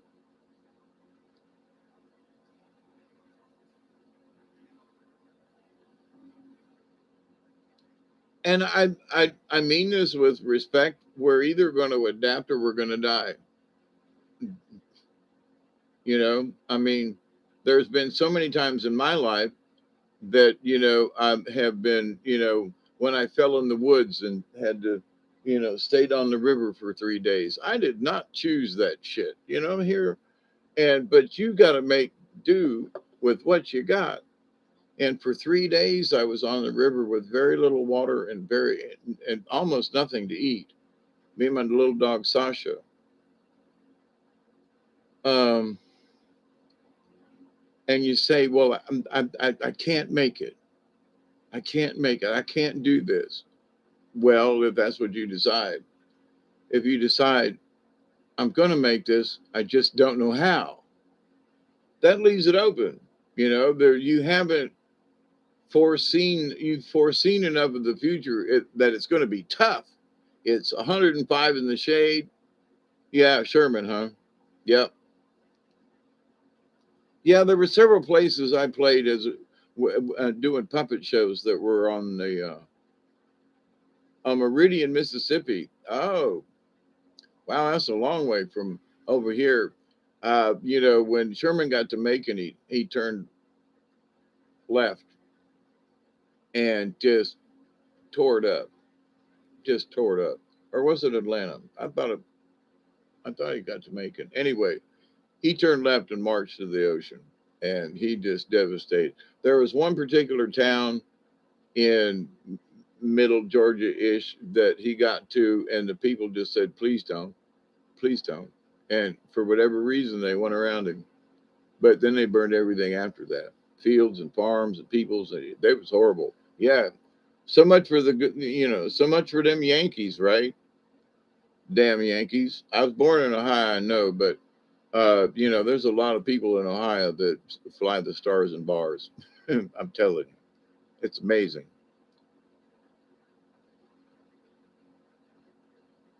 So the idea of freedom in the stars and bars, there are people that's just Southern. No, it ain't.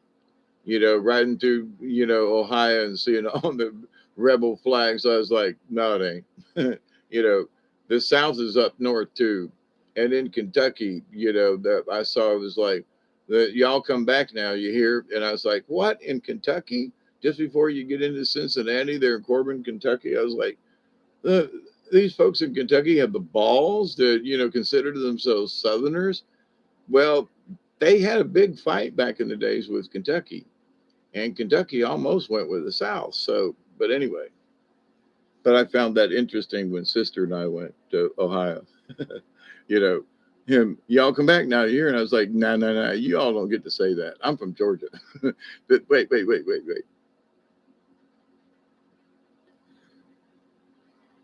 But here's the thing that I also saw in that sign going into Corbin. You're now leaving Kentucky. Y'all come back now. You hear? It was sort of like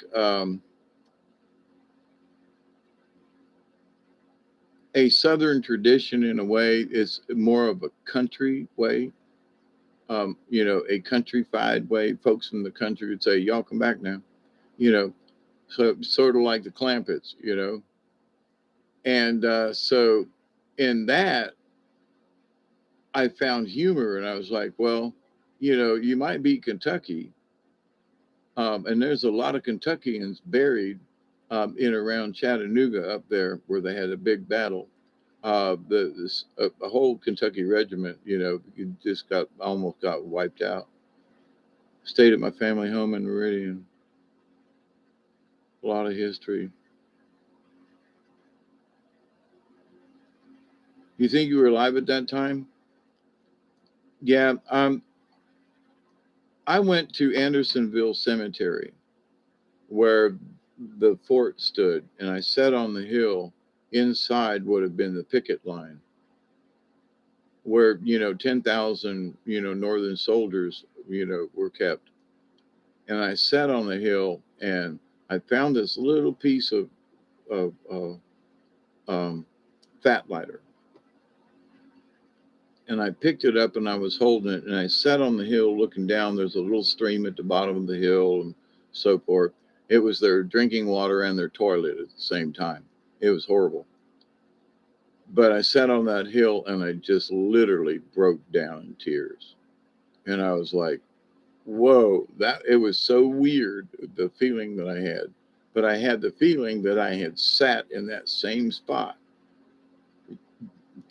during the Civil War, possibly as a prisoner, which I found just, either that I was empathizing with all the energy that's still on that place where those men lived and died.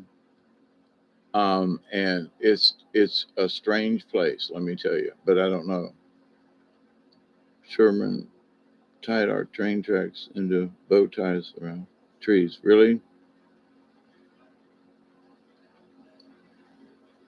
He was a little nuts, I would say, in my humble opinion. His lack of